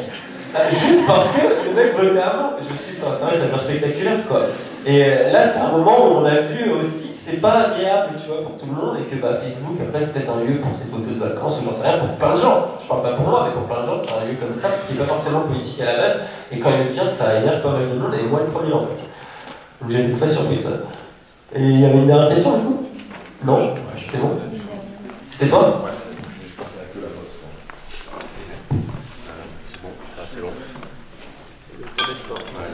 Oui, bon, je prends rapport à la fin et tout, je suis désolé.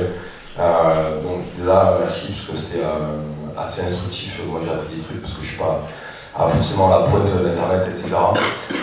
Il y a un truc qui me convainc un peu dans l'argumentaire, c'est que au-delà d'être un lieu de politisation, Internet, ça reste aussi un lieu, comme tu dis, de conflit, qu'il faut l'assumer. Et je crois que c'est un peu ça, en fait, le cœur de la réflexion, c'est-à-dire que autant on peut comprendre qu'il y a des gens qui n'ont pas envie que leurs données soient publiques ou utilisées pour de la pub, etc. Mais à la fois, c'est quelque chose qui doit être pris en compte dans la démarche. On ne peut pas lâcher le terrain malgré ce genre de problème, parce que quand il n'y avait pas Internet, tu pouvais partir en prison pour un tract. Donc en fait, ça ne change pas le problème. Derrière, le risque il est toujours présent. Il faut l'avoir en tête, même si ça peut être un frein, mais c'est quelque chose qui est nécessairement dans la réflexion, parce qu'Internet c'est aussi un lieu de rapport de force. Et c'est pas, comme on peut l'entendre souvent, un truc qui est déconnecté de la société réelle, quoi. Tu disais tout à l'heure qu'il y avait des gens qui se faisaient insulter sur YouTube et qui dans la rue après se faisaient agresser. Bon, ça en est l'exemple le plus marquant, mais c'est malheureusement ça la réalité. Et je trouve que il ne faut pas qu'on biaise la réflexion en faisant croire que tout ça est séparé, que tout ça ne recoupe pas les enjeux de rapport de force, de lutte de classe, d'oppression diverses et variées. Au contraire, c'est quelque chose qui est intimement lié. Et moi, j'inverse un peu la réflexion parce que je trouve que la question de, je crois que c'est Chloé qui posait la question tout à l'heure, de dire comment on traduit ce qui se passe sur Internet dans la vie réelle, dans la mobilisation sociale. Moi, j'aurais tendance à poser la question de manière inverse. Je pense que c'est l'existence dans la vraie vie de mobilisation sociale qui permettent de faire ce que vous faites.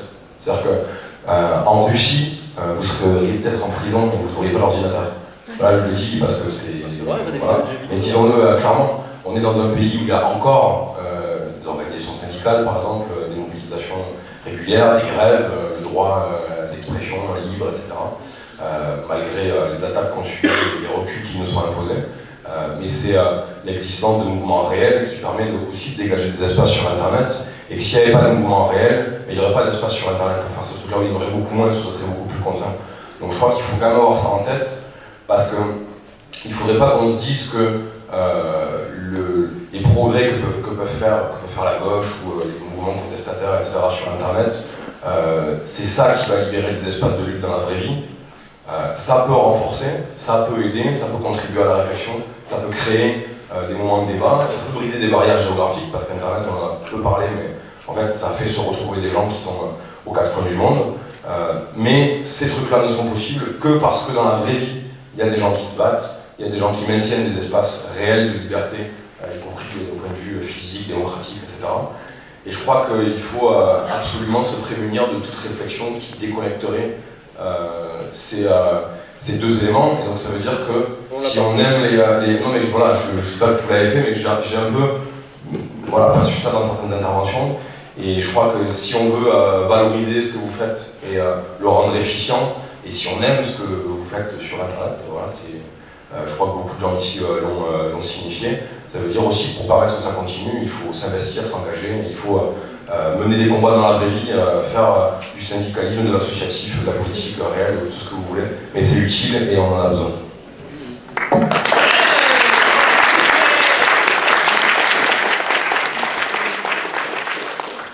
Je suis d'autant plus d'accord et conscient de ça que souvent je conçois ce que je fais, les méchants contemporains surtout, comme des supports. Tu sais, avant on filait une brochure au syndicat et l'autre fois j'étais tombé sur un gars de la CGT, il m'a dit moi c'est simple, j'envoie ton truc sur le salaire à vie au nouveau là.